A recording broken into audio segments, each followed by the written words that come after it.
This is the day everything is changing for the Montreal Canadiens. The 2024 NHL draft is upon us. Welcome everyone into the live stream. Is it going to be Demidov? Is it going to be Boyum? Is it going to be Lindstrom? Is it going to be someone completely off the board? Is Montreal going to trade their pick? This is an unbelievable day. Thank you all for sharing with us. Jesse, what are your feelings as we finally have reached June 28th and I would say arguably the pinnacle of this Habs season? Oh man, I am so excited. The day is finally here. Canada Day is coming up. It's draft day today. You know when it's going to be just an amazing long weekend. It's starting off right. We know the chat is just popping off. We got our goals set high though, as the Montreal Canadiens. We're okay with whatever Kent Hughes hasn't planned because we trusted him.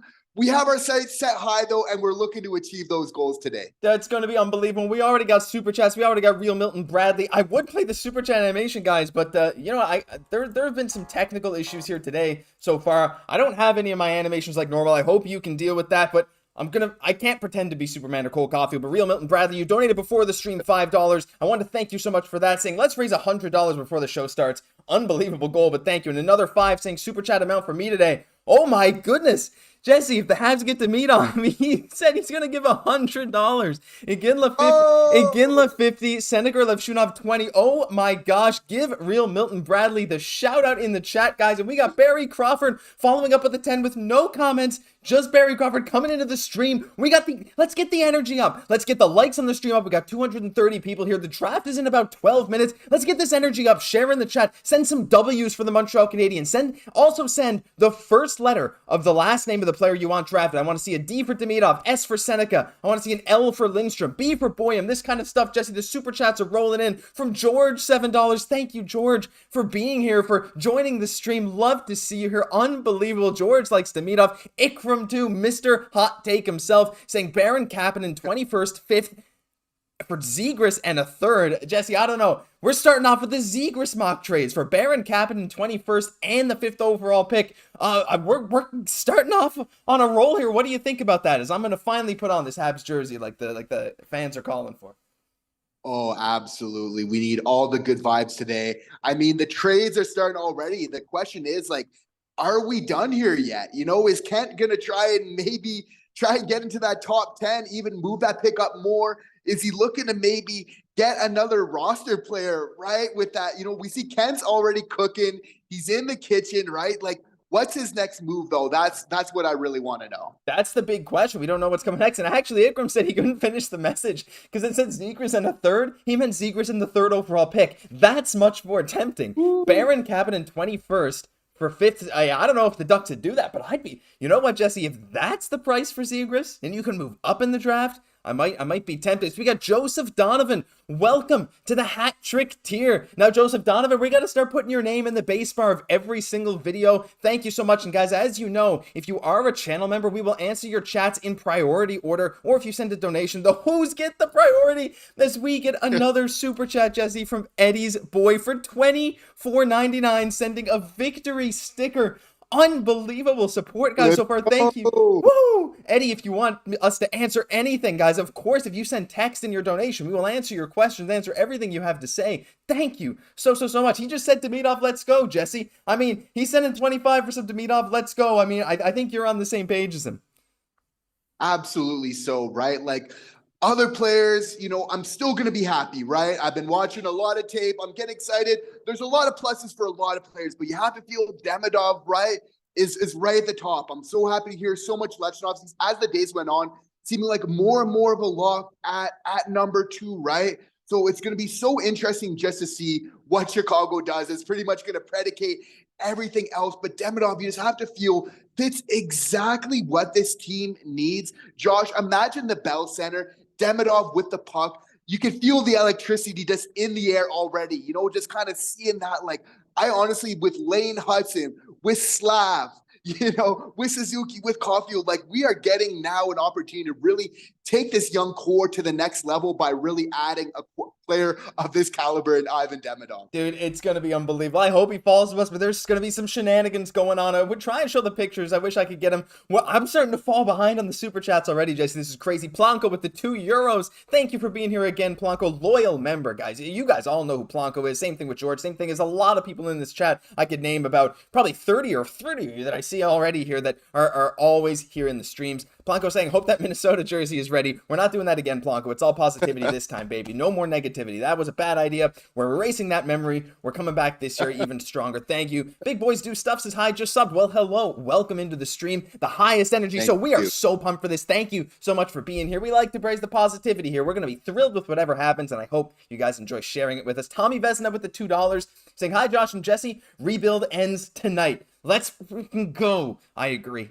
Jesse, this is it. This is, like I said before the stream, this is the TSN turning point. This might not be the biggest offseason for the Montreal Canadiens. They might make some more moves next year. But to me, this is the time where, like, you look back 5-10 years from now and you say the 2024 offseason, I think, is going to be the offseason where you're like, that's where everything took a turn for the better. Absolutely. Adding, again, the high-end skill that I think this team needs so much. Like, did a lot of MHL defenders kind of make Demidov look a little bit good, almost kind of like scared to touch him at times. Like, you would see him like someone's like, oh, we're not even going to try and take the puck away. Like, just total spectators on the ice. But the other question is Ivan Demidov that good? And by virtue, be able to take this Montreal rebuild and then just completely speed it up? Absolutely, right? And what I'm so surprised is, like, hearing from Jeff Gordon, talking to the press yesterday and everything else, is that, like, he wants to go. You know what I mean? It feels like, Kent's kind of holding him back, but, like, Jeff wants to compete. I think he still wants to be patient to it, right? But, like, you can tell he's raring to go. He wants to do the trades to start getting this team competitive. I think he realizes you don't want to wait too long in that spot. At a certain point, you got a plan, but then you execute it, you shift gears, right? And that's what we're looking to do tonight. Dude, it's going to be amazing. We're shifting gears. This is the big day. I got to go all the way back in the chat. You'll see the chat scrolling. This is just a live capture of it. Denis Ranger, Denis, welcome back. Thank you for being here again. 2 months now as a hat trick tier member, saying great show, guys. And he's sending some of those emojis, and I'm going to send them in the chat here too to show you guys the cool stuff that you can send. If you're a channel member, we got a couple of cool little emojis there. People from Taiwan, people from all over the world, thank you for tuning in. Here, Kent wants a second top 10. Yes, I'll try and show those guys. Again, apologies. There's some weird stuff going on with the images for today, but I'm going to try my best to show some of the stuff I got here. Mr. Niles 5 saying, let's go Hugo. I agree, let's go Hugo. I can't like the comment, can I? Did you guys hear the rumors of the Ducks looking at Beckett at third? I did, but I also heard Z Boyum. Joseph Donovan said, woo, thank you for being a channel member, Joseph. Thank you for joining today. Denis with the $10, Jesse. Denis coming in with the $10, one of our most loyal viewers for these streams. We're getting some questions here about Askarov. Now that the rumors are out there, Jesse, about Nashville going to extend UC Saros, people are saying, why not get Askarov? We've linked him to the Habs as a potential fit before. He would bring that elite level goaltending prospect to the team, a guy that could be a future number one. And I know we're like, oh, we like Monty and Primeau, but this is a guy that, like, has already shown, like, he is probably going to be a number one in the NHL for a long time. Is he a guy that you might take a swing for if you get that chance? Absolutely. I'm a big goalie guy for sure, but only because I really believe in their effect to really, really transform the game. And we've seen, like, Josh, with that recent Flames Markstrom trade, like, sometimes the ask isn't as much as you would think for even what is a very well distinguished goalie in the NHL, right? Now, we know Askarov, there's a lot of upside there, but you have to feel like the asking price wouldn't be astronomical, right? But as we're looking to build this young core, this young team to kind of grow together, obviously Cayden's very young. Samuel's, Montembeault is not very old either, right? But just having that star goalie to maybe go with that young team, that true star goalie, I think is an interesting proposition. I think it could work if you could swing it. I mean, it is what it is. And I wanted to highlight a message here. I saw Abraham earlier, Jesse, saying, he said, sorry for not being able to donate. And I just want to say, George put it absolutely best. There's no need to apologize for not having money. We're all here for the same reason. That's the Habs and great community. Money's not as important as you having fun. As you as a fan, have fun, bro. That's it. We are all here to have fun. We don't care if you donate. We don't care about any of that. I just want you guys to experience this live with us. This is one of the biggest days for the Habs in a long time, and I think looking back in the future, this is going to be probably maybe the defining day or one of the defining days of the future Habs, hopefully dynasty, Jesse. So I just want everyone in here to have a ton of fun with us, as I'm going to bring up some of the first trade rumors. It's not that, goodness gracious, is this going to work? Yeah, there's some buggy stuff going on. I might try and do that before the draft goes on, so I might have you guys hold on for a minute. But the first thing I wanted to bring up was this thing from Darren Dreger. He said it'll be interesting to see if Hughes is able to work more magic. He's hoping to add another top 10 pick and is listening to interest in moving up or slightly down from 5. He's also involved in a number of player-related discussions. Now, some people might look at that and say, well, that's Darren Dreger saying, hey, they might trade up, they might trade down, they might trade for a player.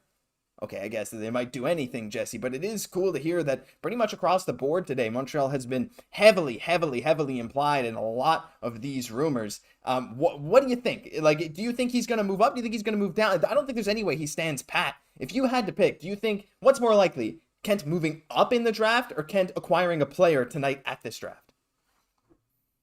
Moving up, but honestly, all cards are on the table. We see them already kind of move up, but obviously we're hearing a lot of rumors with McGorty, right? That's a big expert. Are we going to hear something regarding that tonight, right? I think that for sure, Kent, he wants to move up. He wants to maximize this as much as possible. For sure, it's like you almost never see somebody getting into that top 5, kind of making some trade there, but who knows if we can't kind of move up. We've already moved up from that 26, so that'll be really interesting to kind of see going forward. I think anything, we know what Kent Hughes is all about. It's about like kind of taking a lot of we have just so much quantity right now and turning that into that quality. So I could see maybe packaging some more picks. Is that what we're looking to do, right? But I like that they're taking advantage of our plethora right now to really improve on that even more so. Yeah, for sure. And a good point. They're saying they already did move up. Can see him flipping 21 for a prospect, but I can also see moving up from 21. So I sort of meant other than that trade that he already did to move up to 21. I think it cost him 26th,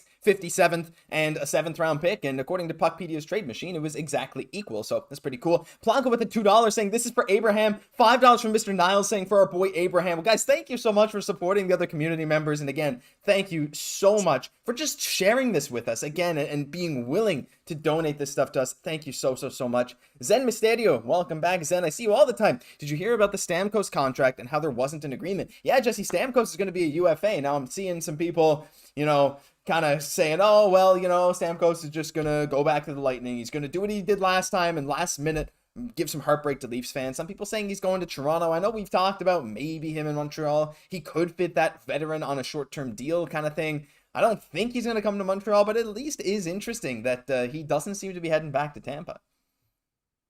And there's that LeCavalier connection there. But again, going back to Jeff Gordon yesterday in the press scrum, is that he says he wants to add the talent to this team. But I think very astutely, very wisely, it's like they don't want to give a spot where they think they're going to block another young player.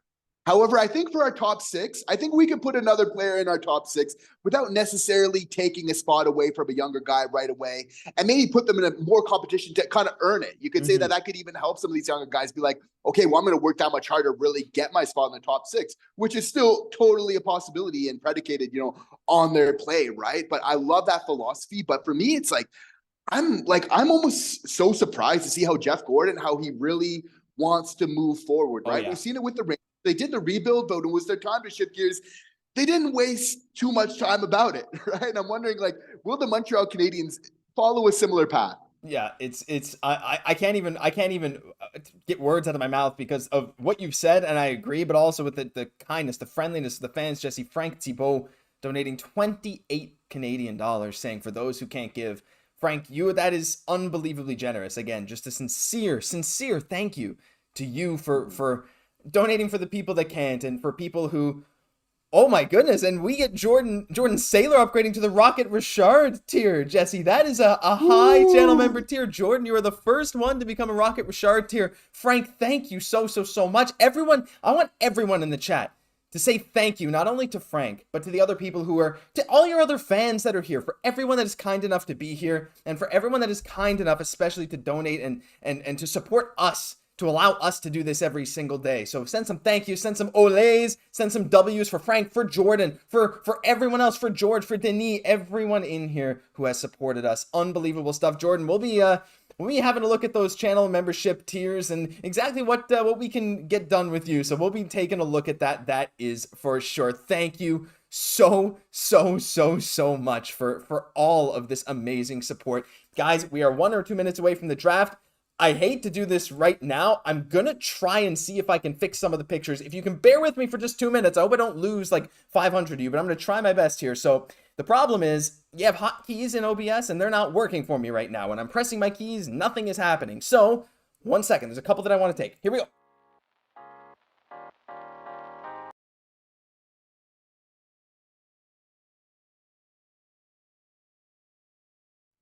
And we back. Okay, so here's the thing. So I needed this.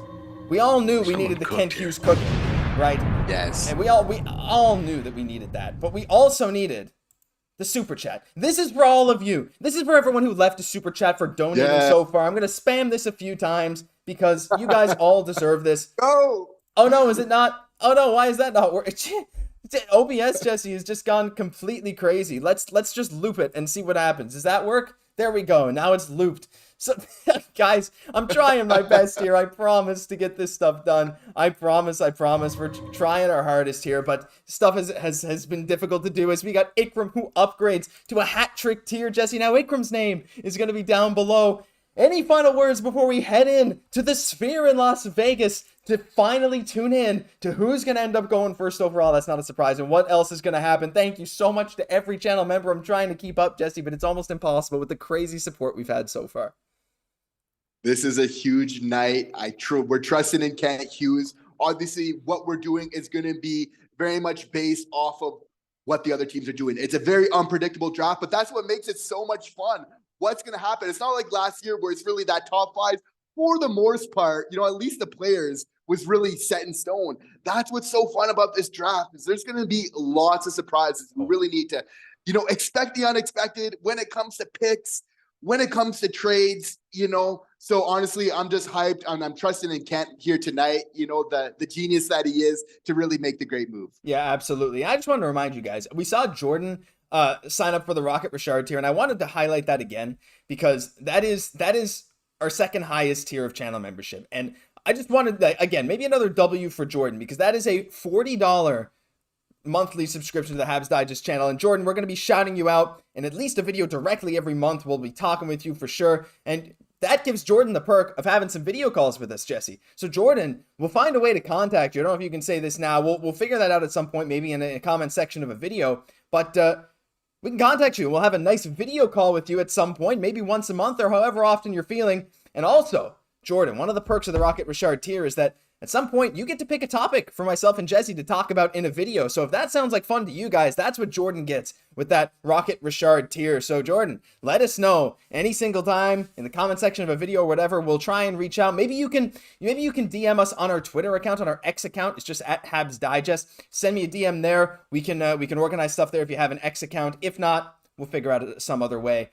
Jesse, that's our first Rocket Richard channel member. How you feel about that? We'll have some nice one-on-one calls with Jordan.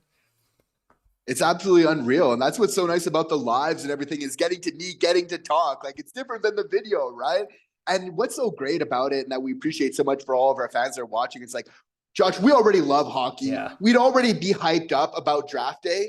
But when we get to share it with the fans and everything, it just makes us so much more excited. It takes a great thing, hockey, it just makes it even better, right? So that's why we're so thankful to doing what we're doing and why we're so thankful for just all the amazing support that we get every single day. Yeah, it's absolutely unreal. And I can't thank you enough, Jordan. If you're in the chat, you send a message or anything, we'll try and answer whenever we can get there. We got a couple more super chats in the meantime, Jesse. We're going to play this again.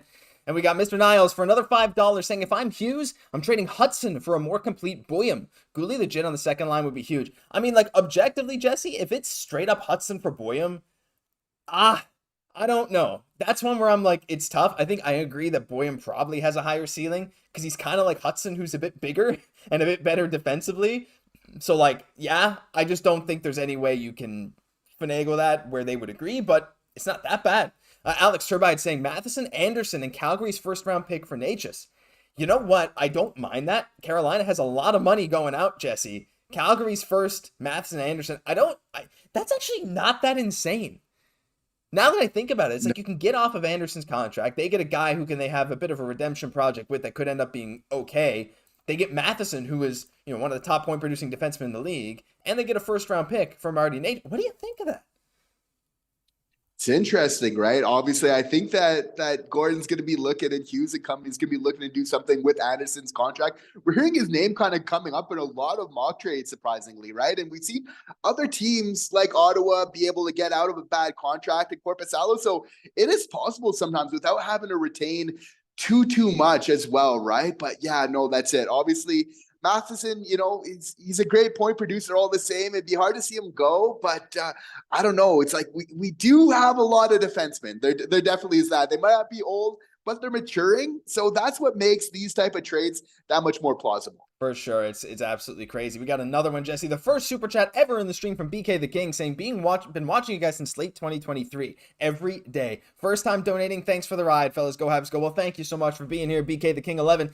We appreciate every single fan that's in here that's sharing this with us. And again, thank you so much for your generosity in donating to the stream. Unbelievable. Ikram saying, hearing more and more that Carolina might want to keep Natchez. I kind of agree. I think I'm hearing that too, Jesse, but I guess we'll just have to wait and see as we have over 550 people tuning in to share this draft with us. That is absolutely unreal. Thank you, every single one of you, for tuning in. Yeah, you that just clicked away, have us in the other tab, come back. I'm talking to you. Thank you for being here and watching this with us. Do y'all show this? We can't stream Sportsnet. I'm sorry, FaZe. We can't. We will potentially get our channel taken down, but we got some little ways around it, and we're going to try and figure that out. And I just want to, as I said, we got 550. It dropped to 530. I think that's because probably some ads got put in during the stream. That happens sometimes, and you lose some people. It is what it is. But I want everyone in here right now. Listen to me. Leave a like on the stream. That's all I'm asking. It helps other Habs fans come in and share this amazing experience with you guys. It pushes us to the top of YouTube. It helps us out. It helps us a lot because it pushes us, which is good for us, and it pushes us, which is good for you because you get more interaction with other Habs fans. Jesse, I'm going to try and put the audio on now. We're going to see if this works. I'm going to put that on, and I'm going to put this on. And I want to know, guys, can you hear this okay? Like, I know it's very quiet, and I don't think I can make it very much louder than this. But I think this is about all I can do. Can you guys hear that? Jesse, I want you to speak as well because I think this is coming in the same audio channel as you. I want to know if there's any problems with this. No, absolutely good.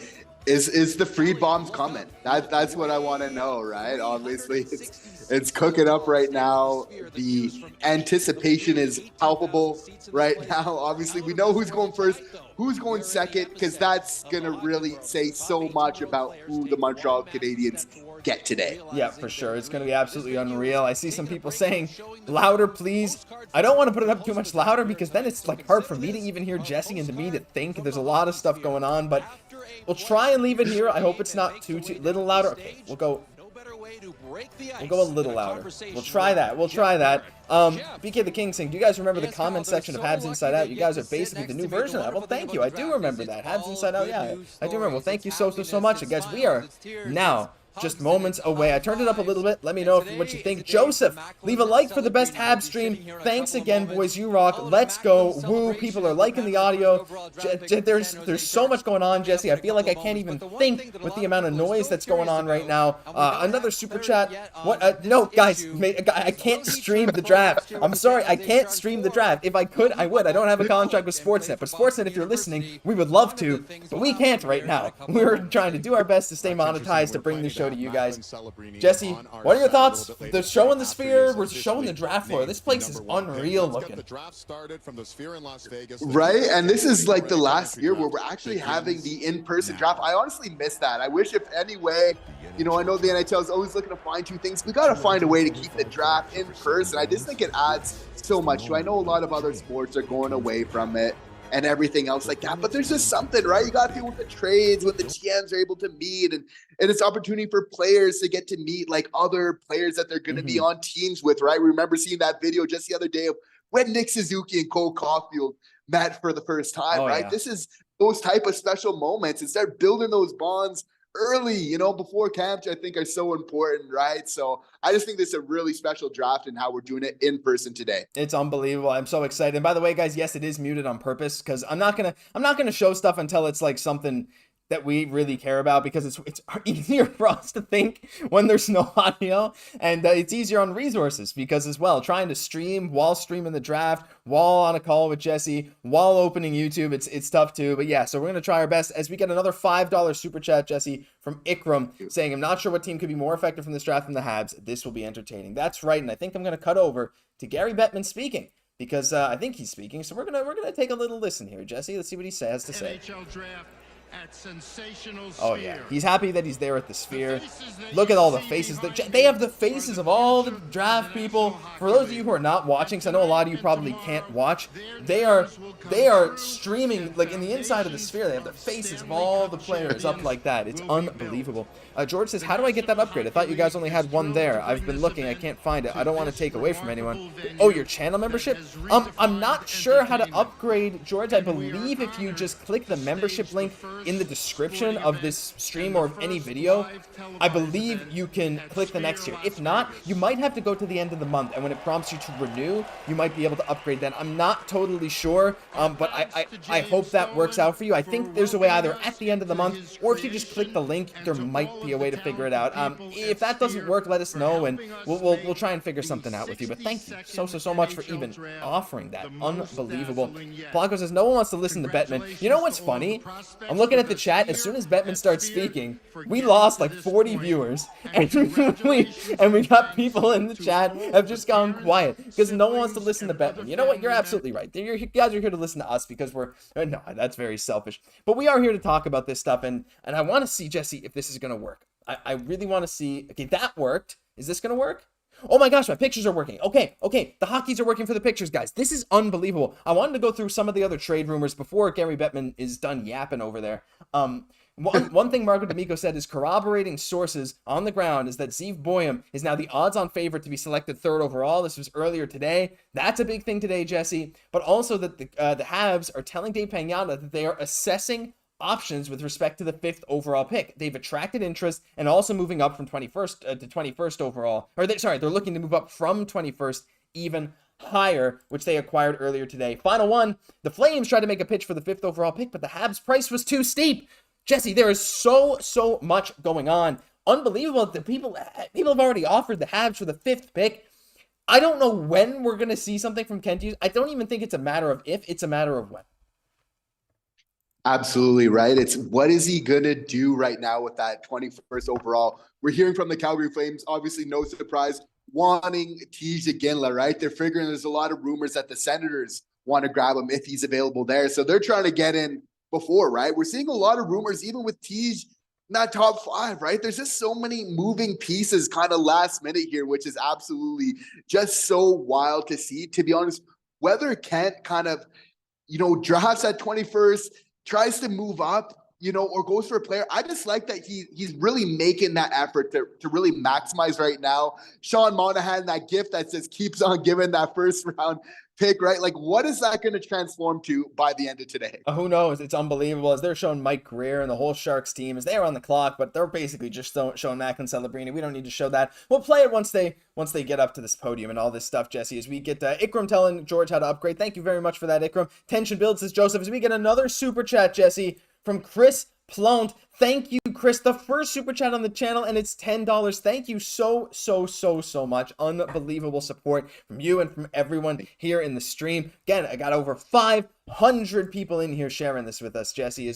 We have already cleared well over, I think it's over $150 in donations at this point. I can't even express how grateful we are for every single one of you in here. And they're just showing the San Jose Sharks. Can I just say that this overlay here behind them all, it looks absolutely amazing. Like the whole inside of the Sphere. I know a lot of people are not happy that Las Vegas even built the Sphere. It's just like, oh, look what they did just to be fancy. But it looks really cool on the inside. Look at these graphics. It's so true, to be honest. And it's like sometimes the NHL gets a bad rap sometimes for, their presentation of how they do some things with some award shows recently. There again, a little bit of a bad rap there, but it's just so nice, honestly, just to see them kind of really doing this well today. Yeah, absolutely. As we get Debo's Nation Live saying, play the draft, love your channel. If you really love, no, thank you for saying you love the channel, but, you know, if you love the channel and you want us to stay on YouTube without getting copyright striked, you know, then maybe you'd understand we can't play it, but we'll toss some audio on because you guys are asking for some audio, so we'll bring that back on. My gosh, I wish I could show this because this looks unbelievable. This is so cool. My goodness. And I want to look through some of the comments. Habs fans unite, says Ikram. Well, it suits the city, says Blanco. Very true. It's Mike Greer and the San Jose Sharks are making their way up to the stage to tip off to start. Yeah, whatever. This draft. They're starting it all. Mike Greer is going to go up. They're going to announce Macklin Celebrini for sure. They're going to have a big speech that everyone does.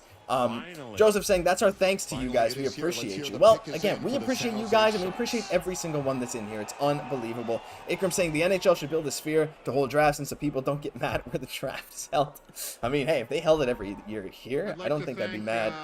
George saying thanks. Thank you, George. Don't thank us. My gosh, thank you so much for being here. Whoa! Someone just yelled, yeah, very loud. Wow, they really picked him. Coin toss. Guys, I think you're going to be a bit ahead of us here, so I'm going to try not to look at the chat, even though it's popping up here on my screen. I mean, look, I don't think Celebrini's going to be a spoiler, but I don't want to get the I don't want to get the stuff spoiled for myself, and I just spoiled it because as I went in here, I saw Chris Johnston tweeted that Macklin Celebrini is the selection. So you know what? I'm gonna try and avoid Twitter. I was looking for some trades. Yeah, please, yeah, try not to spoil. You guys can hear the audio so you know where we are. It's Jumbo Joe going up on the stage, Jesse. I mean, his beard, I think, is a little better than yours. No offense. No, that's it. I decided I'd give it to him, though. I had to trim the beard. It was getting a little too out of... It's only until you actually trim the beard that you realize how big it is and everything. I don't know if Joe's necessarily there yet, but I mean, he's rocking it pretty good. He is. And like, look at that. Look at that coloring. My goodness. It's almost like a subtle Hulk Hogan stash in his beard. It's unbelievable. Some people saying Demidov first overall. Didn't happen.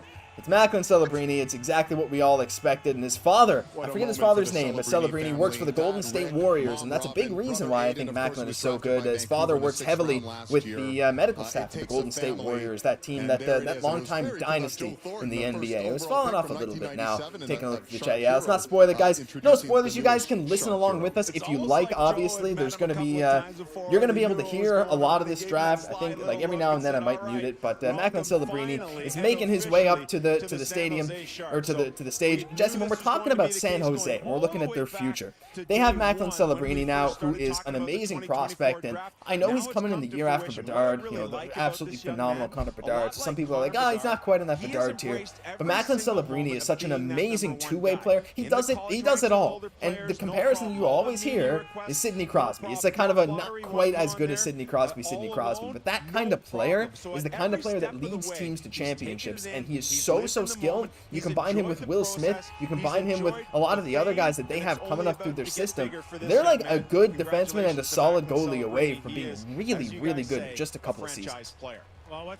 Absolutely amazing addition, you know, for this team. And it's almost like regardless of the sport, you just look at a player that is good offensively, but then is good defensively as well.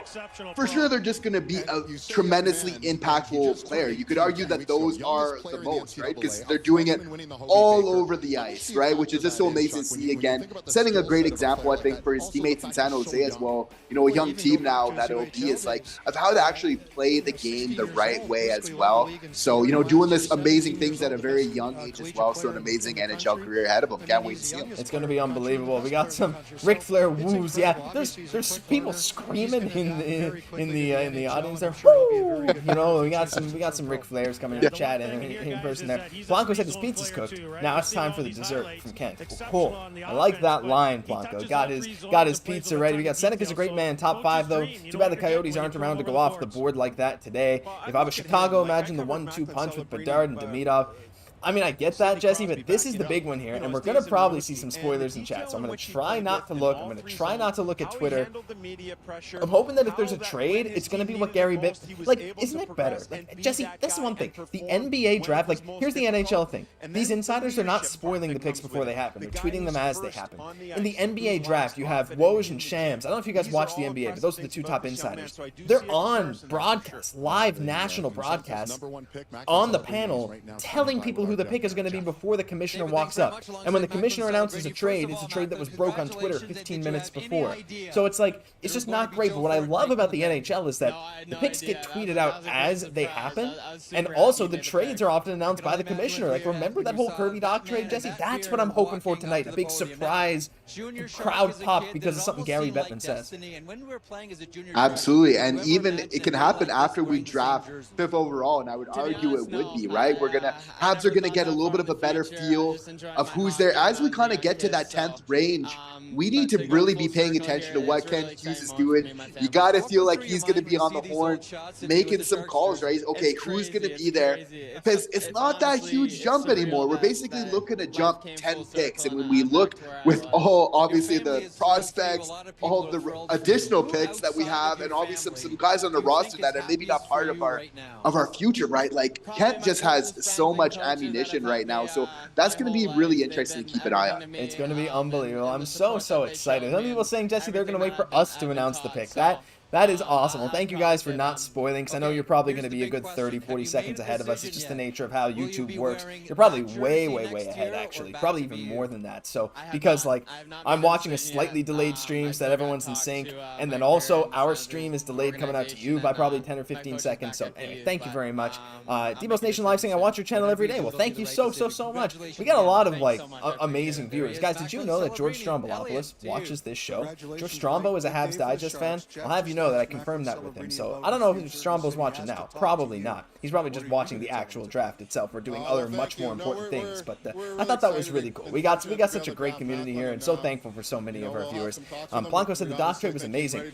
Doubled as it was in the Bell Center. Yeah, the reaction. I remember the crowd reaction of those guys, Jesse. Like, they traded Romanov, and they're like, oh no, they're like, for Kirby Dach, and they're like, okay, you know, like, obviously the trade in between Romanov for picks for Dach, but that was, like, I wasn't even watching the draft at that time. I was busy. I was out. I couldn't even watch it, and I had my Leafs fan friend telling me how you know, has like, oh, I think that's actually a good trade for them, which doesn't usually happen.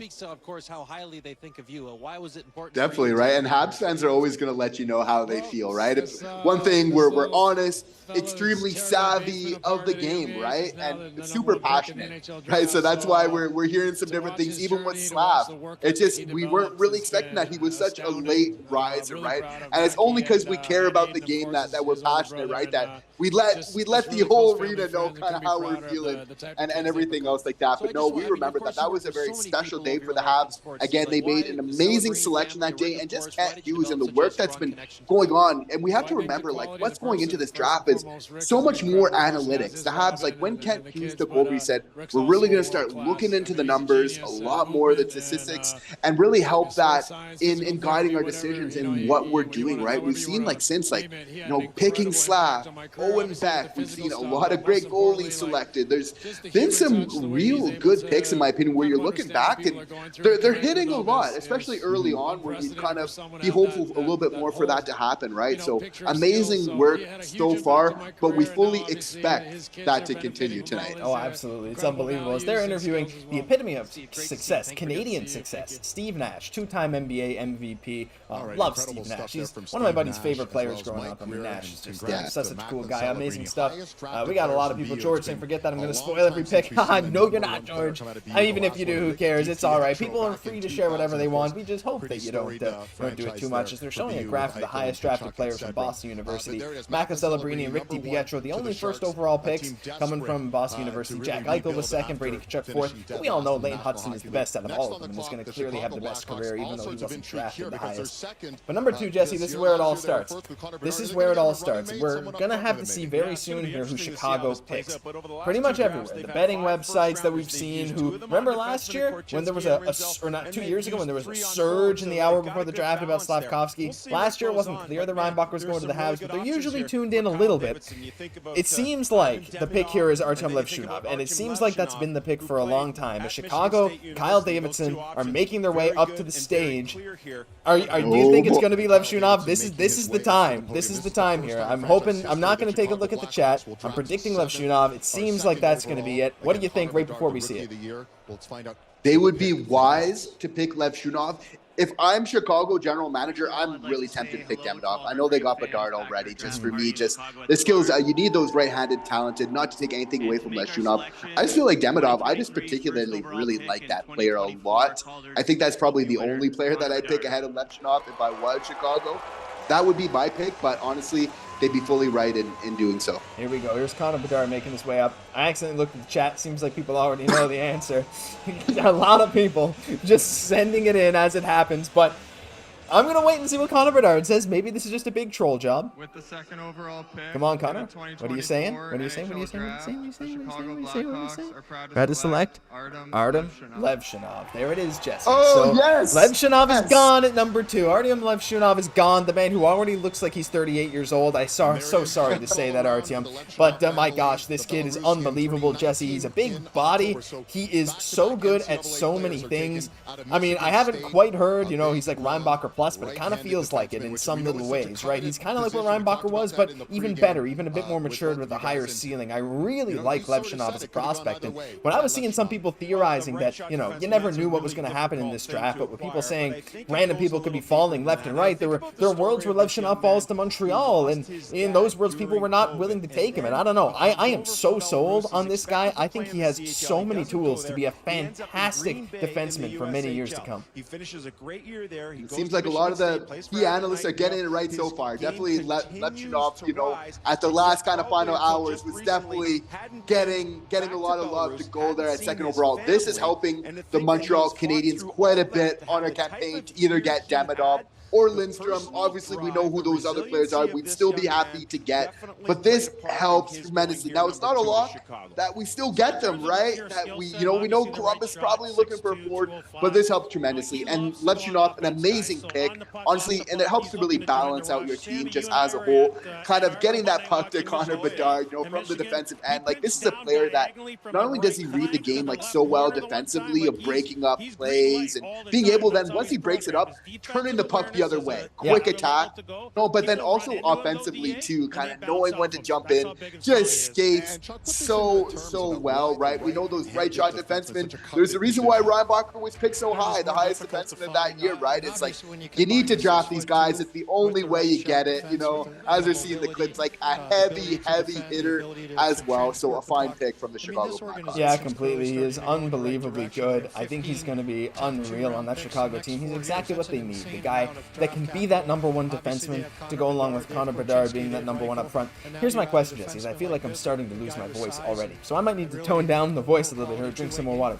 How many jerseys do they have prepped? Because they were ready. I mean, I'm sure Chicago knew it was going to be Levshunov for a long time. But what if you're a team that's picking like 4th, right? What if you're Montreal and the guy that you really want isn't there? How many jerseys do they have with the player's name pre-made? Do they have like a list of 5 or 10, or how many do you think each team has so that they can make sure that they have the player's name on the back of the jersey?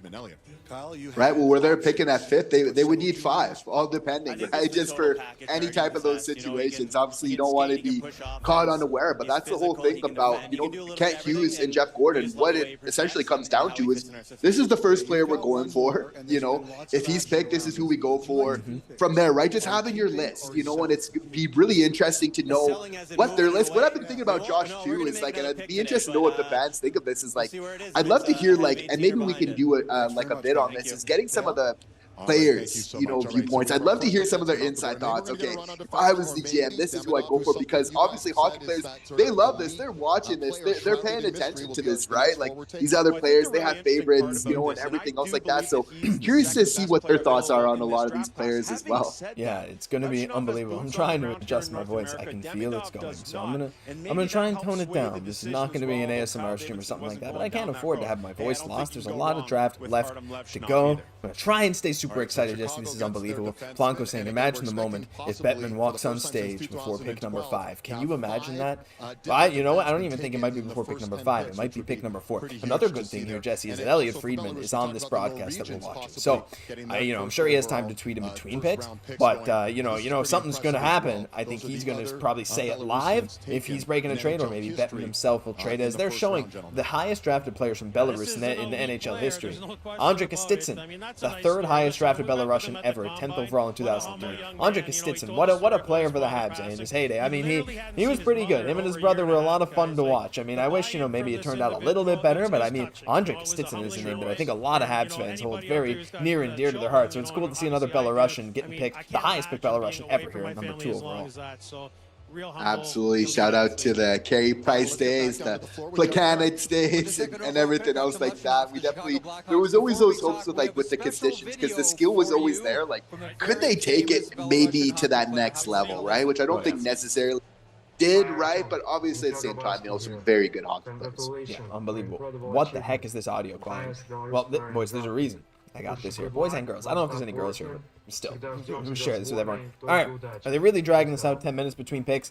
It sure feels like it. I think it should be about 5. It's usually 5 or 8, but hoping it comes in pretty quick. They're interviewing Lev Shanahov, and he looks really confused. Let's see. Yeah, Celebrini is a sick name. Haven't heard about that. You know what else is a sick name, Jesse?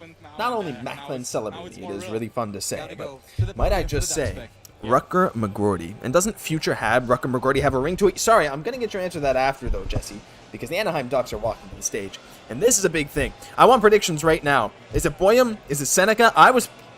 We're hearing a lot of buzz about both of those names. But oh, that's true. That was the one guy that we're hearing a lot. Let's see what Pat Verbeek says. I'm not going to look at the chat. I promise. Because I know there's going to be people spoiling in the chat, Jesse, because they're excited. And I don't blame you guys for being excited when you see who's getting picked. Quick call, Jesse. Who do you think it's going to be? I'm going to say Seneca. What do you think? I think it's going to be completely insane, because that was one of these things that we heard from The Athletic. Making our selection. I wouldn't be surprised to see Silayev. If not, though, I think a Lindstrom or a Demidov can be very likely in this situation as well. All right, well, you got Niedermeyer coming up to make the pick. And Jesse, we know you linked in. You talked about how Niedermeyer is similar than Boyum. Oh, it's Seneca. It's Beck and Seneca. So there he is. No Dude, way. Beck and Seneca just saying, what the the best Seneca. Look at him. He is shocked. He is absolutely shocked. So, wait a minute. What? Wait a minute. Do you realize? Hey, pizza, don't worry about it. Guys, again, I know we asked, don't spoil, it is what it is, but you guys are excited. I don't blame anyone for typing that into the chat. I don't blame anyone at all, because you guys are excited. Yeah, we're on a delayed stream. We're just going to do our best to not look at the chat. That's what I did there.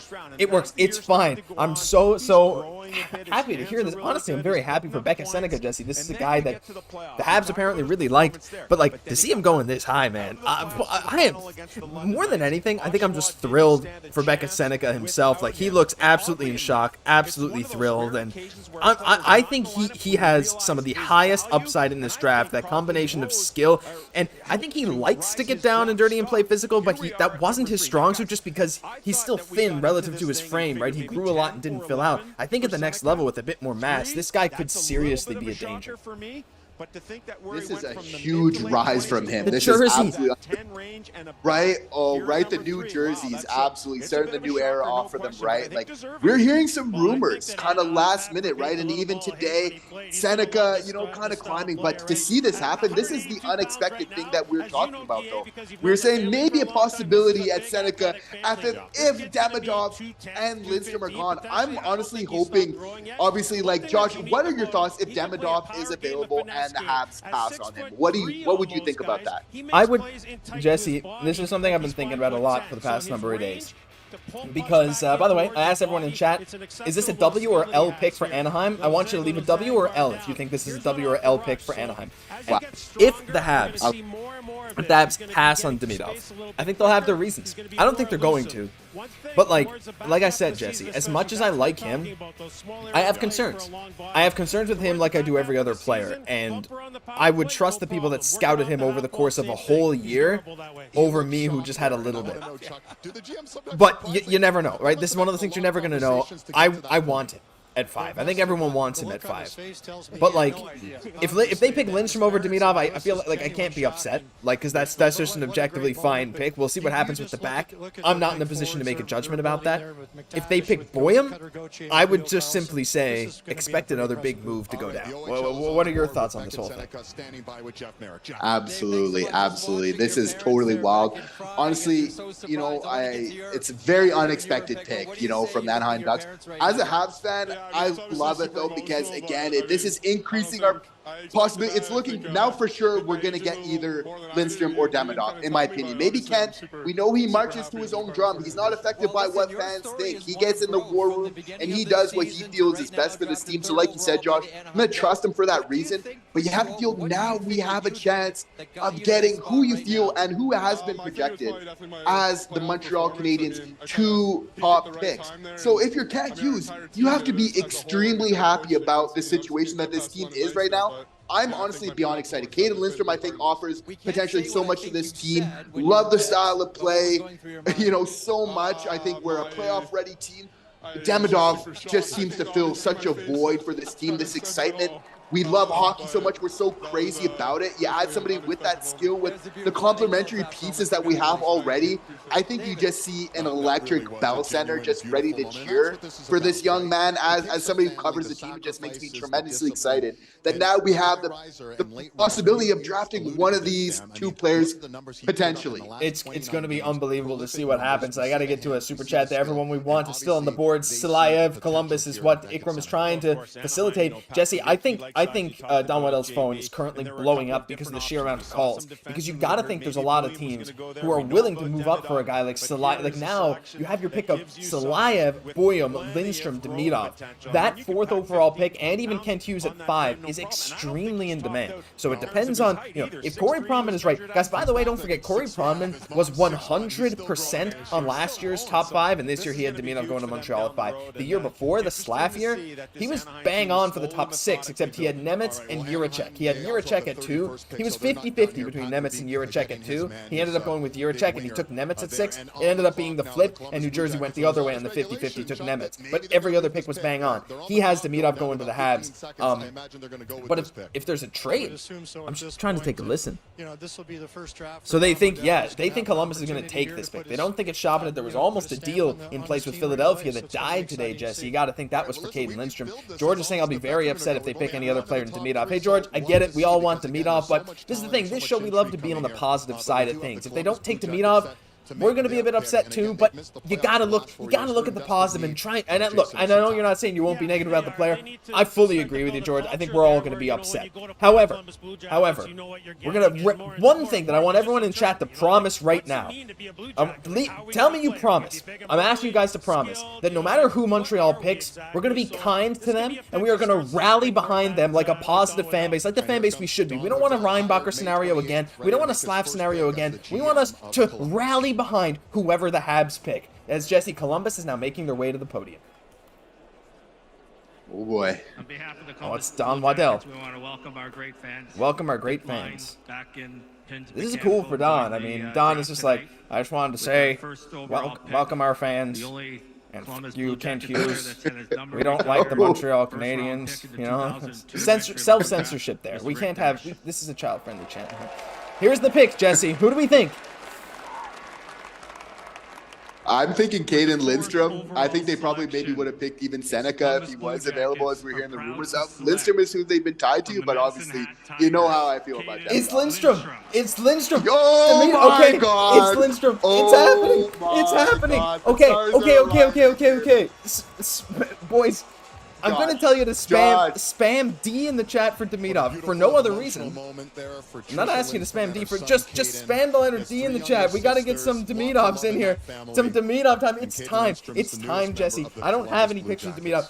He's cooking. Come on, Ken. It's time to cook. This is unbelievable. Here we are. We got over 700 people in here. We're about to. Oh, this is unbelievable. Cayden Lindstrom's crying. By the way, can I just say that the Beck and Seneca reaction was the best reaction I've ever seen. Look at the D's in the chat from everyone. He's a driven guy. This is only Habs here tonight, Jesse, with all the D's in the chat.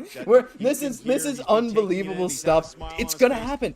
If Gary Bettman walks to the stand, I'm gonna lose my mind because that means something crazy's going on. But you gotta think that after a full season of scouting him, that Kent has to be going for him, right? It has to happen. We were in the same situation where Mitchcott was available to assist. I think this is different. I think, and even rightfully so, this is a complete player in Demidov. I love the way that this is just aligning. The fact that, any little factors, because otherwise I think the skill, he's right there top tier. So honestly, I think if we're able to get this player, you run to the mic as quick as you can, and you secure that. Honestly, I'm loving that. For me, you can't draw this up better. The other, let them fall where they may for the other team. What I care about is the Habs, right? And this is working out as a perfect situation right now. Unbelievable stuff. The D's are rolling in the chat. People are thrilled. Cayden Lindstrom, I really hope he has a great career because, we got a lot of people, including us, who are talking a lot about, Jason, I don't even have the Wild jersey here. I moved. It doesn't exist. Do or die here in this Habs jersey. Maybe if something bad happens, I'll put on the blue one. I don't know. It is what it is. Yeah, we got Demidov love in the chat going. We got over 750 people in here sharing the love. We got 750 people. Let's get that like number up to 300. That's just another 50 of you that haven't liked. By the way, if you're watching this, you're part of that 750, and you haven't hit subscribe to the channel, everyone check right now if you've hit subscribe to the channel, because we have content every single day about the Montreal Canadiens. We'll be here all summer. We'll be breaking down this draft. We'll be doing all kinds of stuff, weekly live streams. You'll join this community. So many of you in here right now know that our weekly live streams are amazing. We have a ton of fun. So if you haven't hit subscribe, do it now. You'll be able to chat here and you'll be able to join us for the future. Jesse, it has to happen. I can't believe it. I don't even want to talk about if it doesn't happen. He has that crazy potential. Is what is George sending the 279 saying it's got to be Demidov. Why is this not working? Oh, come on. Let's properties set this to loop as well. And then we'll go. There we go. So, it's gone pretty much according to plan minus Seneca. So this is the only question, Jesse, is if Montreal really loves the 6'7" smooth skating Anton Salayev. To me, that's the question now, because no one thought Salayev would be on the board. Is there? I no. I don't even speak that into existence. He's another Russian. I don't think he's a guy they've scouted at the time. Okay. When Demidov, if they pick him, and he comes over next year, he can't come over this year, is he just immediately like your second line guy? I mean, it depends what he does in the KHL next year, but like, I mean, to me, like, I hope to see him high up in that lineup immediately. For sure, this is a guy that would play so well with Juraj Slafkovsky. The thing about Slavzilla is he can wire a pass. Like, he puts some mustard on it. Demidov is the same way. Like, these guys' passing abilities, you often don't see somebody pass the puck as hard as Slav. Demidov is also that type of guy. The way that they could kind of work together, and you feel like, I almost feel like Slav needs a player like that even a little bit more. That's just, I've seen that game at absolutely that next level. Obviously, there's Salayev. That guy is just scary with the puck when you're seeing him going both ways. We have to temper our expectations a little bit here. Obviously, who are the wild cards? There's Salayev. There's Guhle, who I feel just in an alternate universe that Kent Hughes is just totally in love with. The character, the type of potential that this player has. Obviously, we know who we're going for here, though. And honestly, I would be so surprised to see Kent do something different. Here are the boys. Kent is smiling. It's Kent, Jeff, Marty the point. Salayev wouldn't... I think a lot of people would be upset with Salayev. I think he's crazy. I think he's much more of a long-term project, though, because it's just like, it's more about the potential with him. Look at Kent. He's smirking. I'm trying to read his lips. Trying to read his lips. I bet you he's looking. He's probably got a text from about 15 teams. Hey Kent, you up? Just like, hold on, let me scroll through my text here. As I gotta go back here. And Jordan, a Rocket Richard tier channel member, left a super chat saying, keep it up. $7 from Jordan. Guys, again, shout out to Jordan. Thank you so much. George said, oh yeah, baby, I'm so pumped and excited for September, October. Laval's going to have an amazing team. No matter what, this This is going to be amazing. Oh my gosh, there's Nick Brobrov. There's Marty Lapointe. Oh, Jesse. I'm going to try not looking at the chat. I don't want to take it off the screen, but I'm going to do everything I can not to look at it, because I know they're all ahead, and I know, here's the thing, I'm going to be able to see if it, well, it's going to speed up regardless. They're showing Demidov on screen. I'm literally, you can't see this, I'm covering the chat with my hand, because, and I'm seeing people messaging me, they better pick Demidov. Like, people just spamming me, everyone here, buckle up, everyone. Oh my goodness. Unbelievable. Here we go, Jesse. Not looking at chat. I can't look at chat.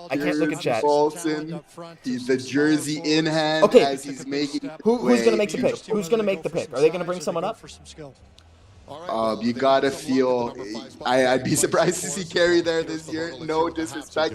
The pick is in. It's gotta be Suzuki or maybe Marty. Maybe it's just Marty. Let's just be quiet.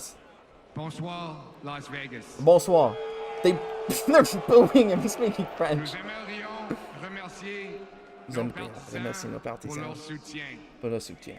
We'd love to thank our fans for their support. To make our pick, who is it? Is it Marty? I'm pleased to invite on stage Kent, come on. Our number one fan. Number one fan? The one and who? Only Celine Dion. Celine Dion making the Habs pick. What? Whoa! Oh boy. Well, Jesse, you know, I don't know if they can say she's the number one fan when we exist. Wow. But this is unbelievable stuff. Shout out to Celine Dion. All right, I can't look. I'm covering. Okay, let me put my friggin' blinders on here. Cover up the other screens, Jesse. I'm sure people are sending in the chat what's happening already. She's just tagging this guy along.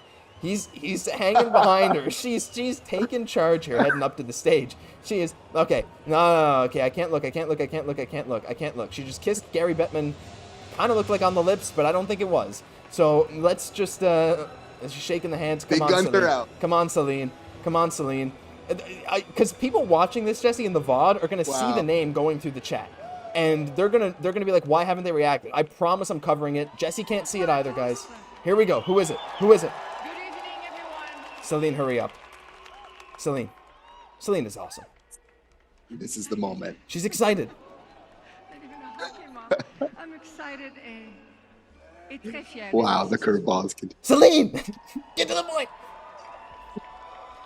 She's overwhelmed. With the 5th overall selection. She looks great though, doesn't she? She does. Yeah. In the 2024 NHL draft. Bettman's like, get on with it, lady. The Montreal Canadiens are proud. Is she gonna sing? To select. Come on. Ivan Demidov. Yes, let's go. It happened. It's Ivan Demidov. Yes, we did it. Spam the D's. I want to see D's all over my screen.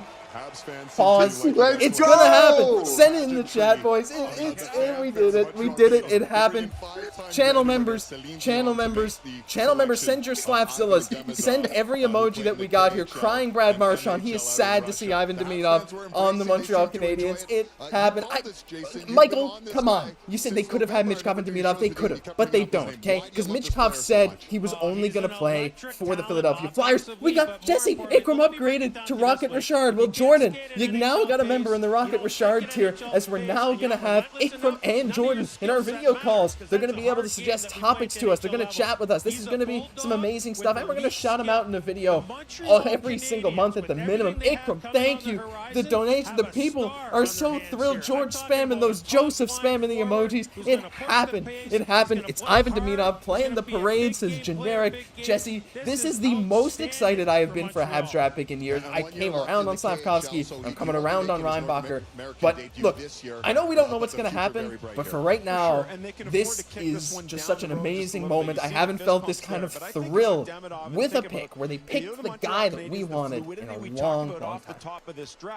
This is amazing. And as for people that cover the team, you know, that watch them every day, this is just so exciting for what this player is going to bring to this team.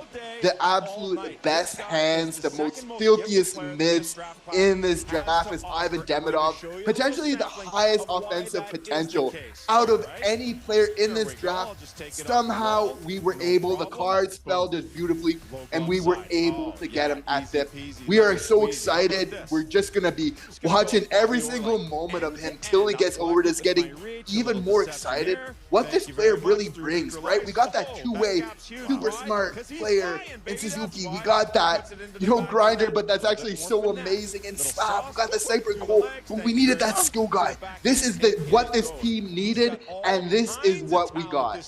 Jesse, Real Milton Bradley held to his word. I forgot he even said that. $100.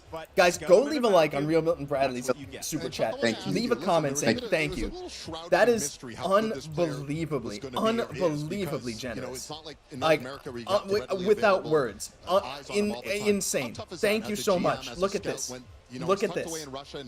Insane. And then, not to be outdone, BK the King with $10. I love the Habs. I love you all. Have you guys ever felt more positive about the Montreal Canadiens than right now? I feel like I have never, well, when they made the Cup final. That Lehkonen goal was probably my peak. But this is the start, Jesse. Like we said, Memphis Sander, $5. Hey, Memphis, thank you for being back. Ikram, the new Rocket Richard tier member, saying, I just screamed so loud you thought we drafted Bedard. And then Joseph Donovan saying, anything else we get is just gravy now. That's right, Jesse. First of all, insane support from you guys. Over 700 people in here. This is unreal stuff. I'm without words, but I don't think it's over. I think Kent has something else in store. What do you think?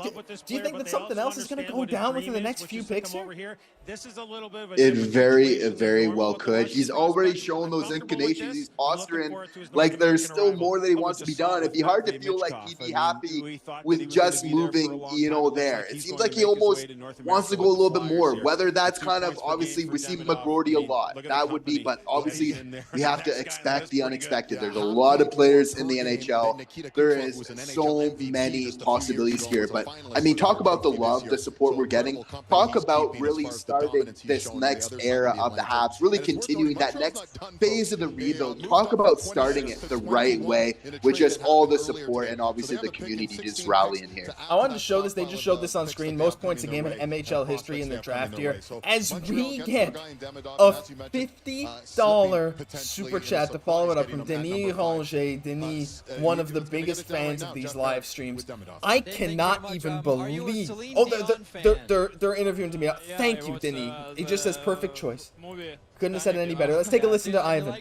So that was pretty cool. Yeah, I like it. Yeah. He likes it. One of the big questions is the obvious one. When do you think you'll join the Montreal? He said, when do you think you'll join them? I think it's a club with unbelievable history, And he said, when do you think you're joining? Like He's like, yeah, it's unbelievable. I'm really happy to be. I'm really happy. Who's better, you or Michkov? He said, who's better? Next question. He said, who's better, you or Michkov? Says next question. But we got 100 Swedish kroner from, I think it's kroner, right? Is that how you pronounce it? Apologies if not, but WJ Vision WJ with 100 Swedish kroner. Thank you so much. This is unbelievable support. The people we're sharing this with. Of course, a lot of people have left to probably celebrate on their own that Ivan Demidov has gone to Montreal. I don't even care what else happens, Jesse. I mean, 21 is just going to be gravy. Josh's Fisherman's Friend budget, thank you. I didn't think my voice was going to be gone. We got $10 more from Jason Patrick. Jesse, the people here are absolutely thrilled. Josh and Jesse and all of Habs Nation, we selected Ivan Demidov. $10 more from Chris Rizakis saying Demidov. Best draft we've had in years. It's just the first pick, and I think there's more to come, Jesse. I cannot believe what is happening right now. Absolutely. Kent Hughes, again, we needed a trust in the plan. We knew that he would add that skill at the right time, but while not sacrificing on the defensive end, right? Kent's a type of GM, right, where he likes to have his cake and eat it too. He says, I want that skill. We need that, but we want a player that's going to commit to all areas of the ice. We're not trying to throw shade, just like how Demidov wasn't trying to do a second and goal. But that's the type of player. That's what makes it exciting, right? Because it's all about the playoffs, right? You can be great in the regular season, get a lot of points, right? But you need to be able to play all of it. Like the fact that you have that skill, but then with Demidov, you get that compete as well. That's what just completely made me sold. He is making all the players in the MHL just look like boys, really a king amongst men in that league. We're just going to see that just continue. I'm just so thrilled to be able to track his development. He is going to be ready by the time he comes to Montreal, though. He is going to be fully developed, ready to go, and ready to start having an amazing effect. I can't wait to watch him. I can't wait to see him at the Bell Center playing. I wish we could just fast forward to that time.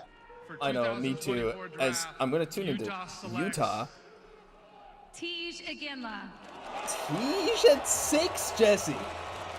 Silayev is still on the board. Boyum is still on the board. As Xhekaj goes 6.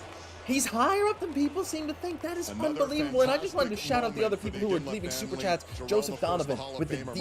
D boys, D. That's it, boys. It's the D. We all know what manifested this pick. Mario Nadeau saying noob with the $5. And Image One Nation, their first super chat on the channel ever, Jesse, with $13.99. Unbelievable stuff. This is the power. It's not only the power of the D. It's not only the power of Kent Hughes and Jeff Gordon. It's the power of Celine Dion. I think if there was someone else making that pick, Jesse, maybe this would never happen. He could be sitting at the suite or at the table with the Flames. Yeah, no, they were pulling out all the stops tonight, right? We haven't really seen that from too many other teams, kind of pulling out the celebrities, right? But we expect this from Montreal Canadiens to really, pull out the big guns when it matters, have a little bit of show as well, representing Quebec, represent the Habs. But you had to feel, as soon as you're seeing Solid, like, okay, we're ready to do some big things with this pick because, obviously we're calling in the big names. Yeah, and like some people are saying, like, at this point, if you can get Anton Silayev at 7, like, that'd be Ottawa, I think, has got to be looking at Anton Silayev right here. I think they want a defenseman. They already have Shabbat. They already have Sanderson.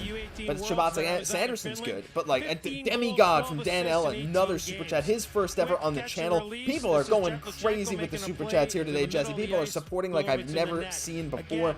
Thank you so much. Ikram saying the wait will be more with than ever. This team will be insane one day. We will be a powerhouse. I think I lost you partway through that, but I agree we're going to be a powerhouse. And Ikram, thank you again for just being here. Like, insane. So Jesse, now at this point, if you're Ottawa, like, is Silayev just a guy that you almost have to pick? I know some teams didn't even have him in like their top 10. I don't know if Ottawa's one of these teams. I was thinking maybe even along the lines of someone like a Yakemchuk, a guy that is apparently, according to some scouts, going to go way higher than he's mocked. I think this is where the draft just starts to go off the rails. Like, I'm starting to get a feel you're going to see some names slide and slide and slide. You have Josh Schoen, Xhekaj. Absolutely. I would very much be surprised to see not a defenseman draft here. Obviously, we know that they've been really big on Boyum, a lot of upside. But even we've been hearing a lot of rumors even about Parekh. Maybe if they want to just go for more of that offensive, like, there's a lot of comparisons with Sanderson to Azib Boyum, so they're saying maybe they want to go with a Parekh to kind of get a different type of player, so to speak. It is nice, to not have too much of the same type, right? But obviously, Boyum, has to be very attractive. I wonder with Silayev, obviously amazing defensively, just going to take a little bit longer for those offensive, just because there's so many good defensemen that are so good defensively and offensively that maybe that's why the slide is kind of happening right now. But I mean, if you're a team looking to make the playoffs in the future, you have to feel like Anton Silayev would be an amazing addition to your team. Yeah, absolutely. It's going to be unbelievable. And I wanted to shout it again. Joseph, one last Super Boys. Thank you for the stream. Been fun, and it's not over yet. You're absolutely right, Joseph. I don't know how long we're going to be. I don't know how long we're going to be streaming. Hopefully until the 21st pick. I mean, we got some stuff to do in a couple hours. But I think we'll be going. I'll be going for a little while. I mean, this is unbelievable, Jesse. Because again, Montreal has another pick, but it's not even just for the pick. It's for the fact that there's going to be some unpredictable stuff going on. I want to say, I saw Zachary Dubé in the chat. Hey Zachary, saying hey Josh and Jesse, hello from Hamilton and woo Demidov. Yeah, Demi freaking God, it's going to happen. Some people saying 21 pick is going to be tonight.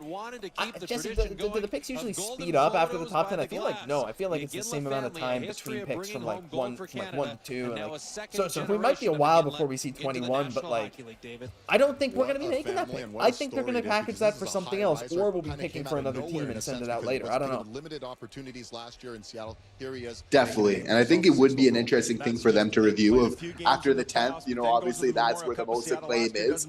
I'm speeding it up from there and everything else like that. But, you know, we're definitely going to be here, you know, to rock. I have a technical thing for me, Josh. I'm going to sign out for 1 second. I'm going to sign back in. I should be here in about 2 minutes. Sounds great, Jesse. I'm going to head back to the main solo, and I'll see you in a couple minutes. I'll see you when you're back. See you in a moment, buddy. All right, guys, I don't have the live chat up for this. We're going to let Jesse figure out his technical thing, and I wanted to say thank you to Roger for joining the Snipe Selly tier. Thank you so much. Joseph saying all good. We appreciate you, and we all have lives too, so all good. That's the thing. By the way, I don't know if you can see this stuff behind me. See how bare it is behind me? I got this Montreal thing here, but I'm moving. Like, this is moving. For those of you in Quebec, you know this is the moving weekend. Now I'm switching apartments, so we're gonna have a new backdrop a little bit soon. It's gonna be a little bit different. I'm hoping to be able to add this stuff behind me, but it's a brick wall behind me. Little teaser for those of you who like to watch every day. I'm gonna have a new brick wall behind me, so I'm gonna try and get those up there, though it's very hard to hang things there, but we're gonna have to see.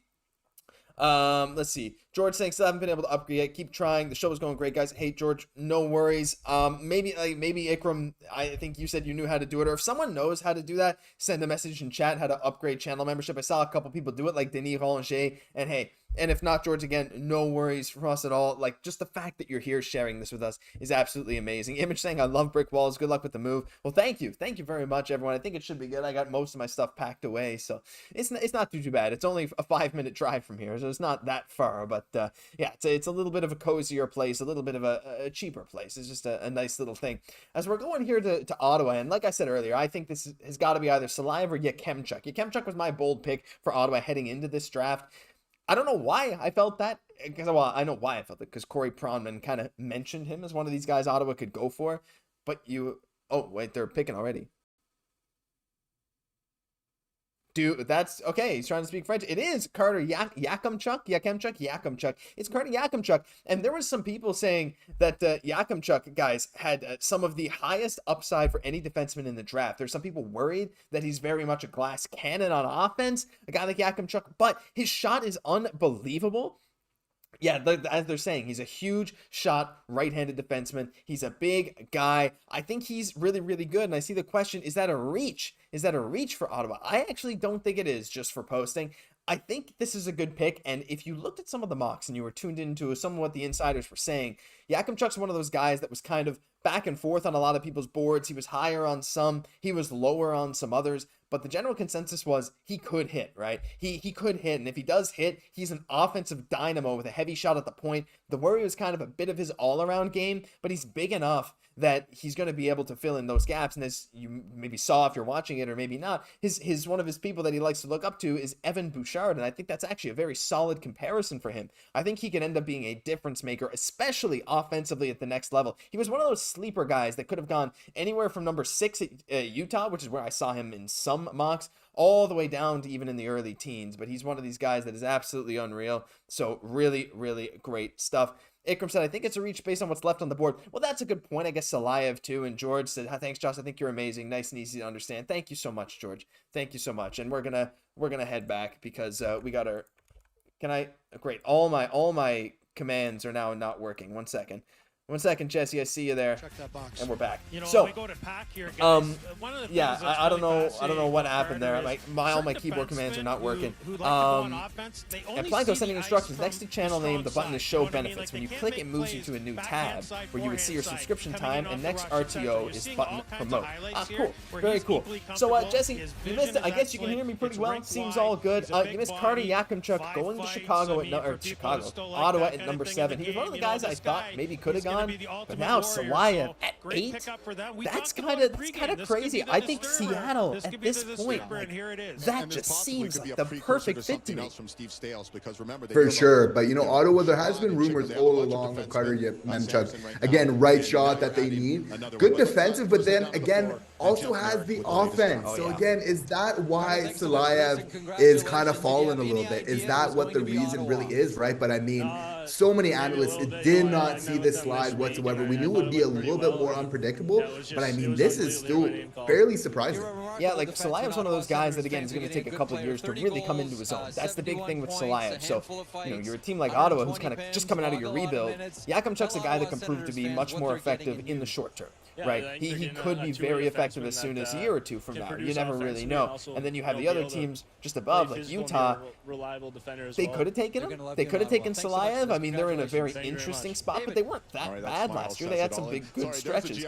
So picking a guy like Tej makes some sense. And then in the top 5, as soon as Seneca went to 3, you're kind of like, well, these other teams don't really need Salayev. Like maybe Columbus, but so now it's just it's what team is next where it fits the timeline. They can afford to let him develop for a couple of years, and Seattle is just kind of in a bit of a weird spot, and I think they can just afford to take a flyer on him. Just like he's 6'7", he's one of the best skaters in the draft, and he's 6'7", so it's just like it's some unreal stuff. And I see Ikram saying Parekh, Boyum, Salayev on the board still. Wild, yeah. Ivan Gigadov to Montreal. I'm so happy. Yeah, Jesse, I mean, I talk about Salayev, but like Boyum and Parekh, those are two guys that are also topping a lot of teams' lists in terms of defensemen. Like, who's your pick between those 3? I mean, because I can absolutely see a world where a lot of teams are more in favor of taking a guy like Boyum, who is probably more of a sure thing, as opposed to taking a guy with maybe a higher ceiling as like a potential like top-tier elite defenseman in Salayev. For sure, and if we're looking at like just the best like player available in terms of like just potential, like obviously Boyum seems to be the safer sort of fit. I really like Parekh a lot just because I think he can kind of be that dynamic, like just player that takes over a game that sometimes you need as a game breaker. I think that Parekh could have a higher ceiling than Boyum, which is huge considering that Boyum, getting comparisons to obviously Scott Niedermayer, as we said, like that's huge praise though. Like this is that's comparison to somebody who's won the Stanley Cup, who's been the captain of a team, Team Canada, everything else, gold medal, so obviously some huge praise. If I'm there for myself, I mean, you're going for best player available, but like, can you ever really forget about fit? Like, I think once you start to get in this range, especially like, it takes a little bit more of a consideration than when you're in the top 5, where I think the skill is just so high that you're almost forced to go with best player available. That being said, obviously, I've been back and forth. I'd probably have to go with Boyum with that pick. Yeah, I think I might too. Yeah, this is some crazy stuff as we get a super chat, Jesse. And I feel bad for this one. A super Goujon sends 20 Australian dollars saying, "G'day, mate, from Melbourne, Australia. Love you, Energy Boys. Keep up the good work." That was my poor attempt. Very much looking forward to next season. Go have go. I love Melbourne. I visited there. I presented actually at a conference there. I presented my master's thesis at a conference there just last year, about a year ago. It was fantastic. I had my kangaroo leather cowboy hat last year for the stream, but I moved it to the new place and I forgot. So I'm sorry, everyone, that I don't have it. But as we're tuning in to Seattle, Jesse, last second prediction. If you're them, you think it's Boyum, you think it's Salayev, who are you taking? Oh man, it'd be crazy to see Salayev go even more, but Boyum, I don't know, he just seems to fit today's game so well. For sure. Here comes Matty Beniers to make the pick. Matty Beniers. Should be called Matty Benos. That's mean. That's mean. I'm sorry. Matty Beniers, I think, could be very, very good. I think he's just settling into his NHL career, and he already looks like just such a solid. He'll be one of those guys that's perennially extremely solid. With the 8th overall What's he saying? In the 2024 draft. 2024 draft. Seattle Kraken. Proud to select. From the Spokane Chiefs. Berkeley Cat. Oh wow. Wow. So the defensemen are just falling. Okay, Berkeley Cat, to be fair, has some of the highest offensive upside in this draft. The only concern with him is that he's really skinny, he's a tiny frame, and he's not that tall. He's like 5'11". So that's the problem with Berkeley Catton. But, I mean, I know he has a ton of upside, and I think it fits the Kraken, too. I think anyone could have fit the Kraken. I'm not surprised to see Catton go ahead of where he was in a lot of mocks. I think his talent is absolutely unbelievable. But, Jesse, maybe this is why, like, I'm starting to wonder now, like, what is going on on with the teams who were like, you know, maybe wanting to trade up for these picks. Maybe they were looking at someone like Salayev, Buyam, all this stuff, and it's starting to seem more and more like it was just a smokescreen from Kent and maybe some of the other teams putting their names out there, trying to get other teams to trade up, because teams, I guess, know that the defensemen are just falling. We were hearing Buyam as high as 5 being mocked in the Habs by some insiders just as soon as yesterday, right? So this is absolutely wild to see. With Cayden, though, I mean, we talked about him a fair amount at the channel at 5th as a contingency plan for the Habs as well. So this just goes to show how much skill this player has. Like, Berkeley Cayden is a player that's gonna get points at the NHL level. For me, even though with the size, you know, not being the biggest, just it being so much based off speed nowadays, a player like Cayden that can just get around the ice so easily, that great vision, you know that he's gonna have, honestly, I feel, a very good NHL career. Oh yeah, I mean, like, his skill is gonna get him far no matter what, and his IQ, that's the one thing he always brought up, is like, he sees the ice so well, and he has a smart mind for the game. And also those Spokane Chiefs jerseys are just like the Habs jerseys. It's unbelievable. Let's see, Joseph Donovan saying, gotta run, boys, thanks for the live stream. Woo D Woo, thank you, Joseph, for tuning in. Thank you for becoming a channel member. We'll get that base bar sorted out. We'll have to go through all the new channel members after the stream. There's some amazing stuff. Frank saying, and I'm free falling. Yes, sir. People saying Berkeley's going to be dangerous. Super Bouchon is not Australian. He says he's from Montreal originally. If you're ever in Melbourne again, drop us a line. Well, absolutely will. Melbourne is a fantastic city. Fantastic city. Now, Jesse, here's where it gets interesting. Because we know the Montreal Canadiens met with Cole Eiserman. And now that we know they picked Demidov, it seems like that was the plan anyway. You know, they met with Demidov, they met with Eiserman, meeting with like Lindstrom, meeting with... But the fact they met with Eiserman gives me a feeling that they're going to target him. Maybe it's with 21st, or maybe they're going to try and move up. Because I'm starting to feel like we're going to hear a trade any pick now. Because the mid-teens is where we got to watch out for. That's where Eiserman's probably projected to go. Corey Proman's recent mock, I think he went, what, 19 to Vegas or something? But I think this is like, prime time for Montreal to trade up and just grab one of these goal scorers that just has high upside, that's slipping just... Like, look, they don't even need him to have a defensive game.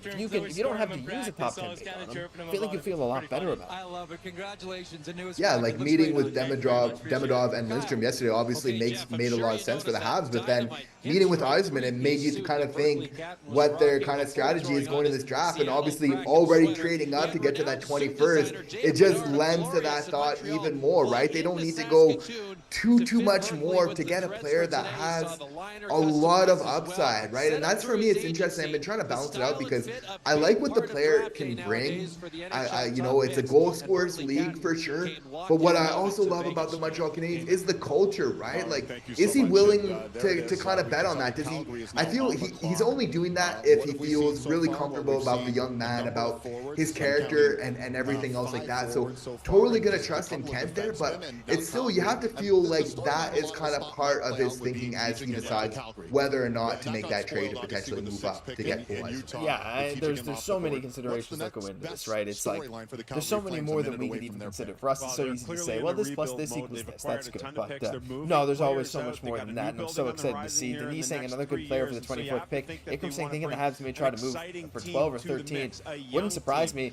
Now, Jesse, we're seeing the Flames come up here. They are on the clock. So when we're talking about the Flames, I'm sure they all wanted Xhekaj, and there were some mocks seeing him slide. But he ended up going to Utah, a team that made very interesting picks at number 6 back-to-back years, taking Simashek last year way ahead of prediction, right after David Reinbacher. This year taking Xhekaj a little bit ahead of prediction.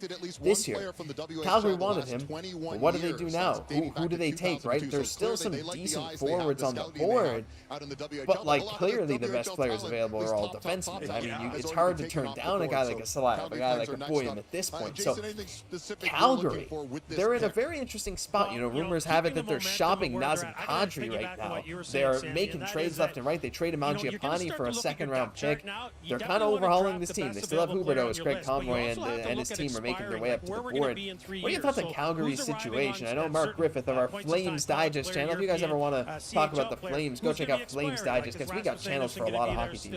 I think their situation is one of the weirdest in the NHL, but I think there's a lot of potential this offseason for them to make a big move. Yeah, definitely. They're doing their rebuild right now. Calgary is a team that historically they like their defensemen, so I wouldn't be surprised to go in that in that direction. It's not very long ago, right, where we're talking about the Calgary Flames as having one of the best decors in the NHL. Now we've seen that's kind of changed. Obviously, they've made some trades as they've shifted gears into the rebuild, which is arguably a very smart move on their part. But I wouldn't be surprised to see them filling up the cupboards again like that. Well, Jesse, very true. But as they go, they pick a defenseman like you said, but it's Zane Parekh, one of the guys with the highest, to me, the highest offensive upside of any defenseman in this entire class. Zane Parekh, 33 goals for Saginaw as a defenseman. Owen Beck's teammate this year. This guy is unbelievable. He's an offensive dynamo. He can be a legitimate offensive game changer. There were talks of him being in the talks as high as number 3, and for him to just fall to Calgary at number 9, you gotta feel like they knew.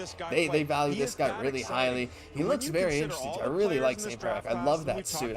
He was on my board so early in the season, Jesse, when, I mean, even like when the offseason just started, right, and we saw Demidov was number 2 at pretty much every single mock draft, I was already getting ready for someone like a St. Parekh. But now that we know Demidov has gone to Montreal at 5, I still can't believe that happened. Parekh at 9 makes sense. I think Calgary's getting a great pick there, as we get another super chat here from Chris Plant saying Habs drafting Reinbacher last year and best Russian this year just makes sense. Low risk, high reward. I think some people would have preferred the opposite, but again, there's other stuff with Xhekaj and rumors that he didn't want to come over for any team except for Philadelphia. So we see him coming over. If that was Montreal, it might not have happened. So Jesse, Zane Parekh, and yeah, I mean this combination of Demidov and Reinbacher back-to-back years with Slav in there too. I think this is going to look spicy in the coming years. For sure. Parekh is so quick, and that's what's really so impressive about him. You blink and he's on the offensive zone, and he's right at the circle, ready to fire a wrister, right? Top cheese. So really like this player a lot. I know, Josh, you've been a big fan of him throughout the year as well, right? And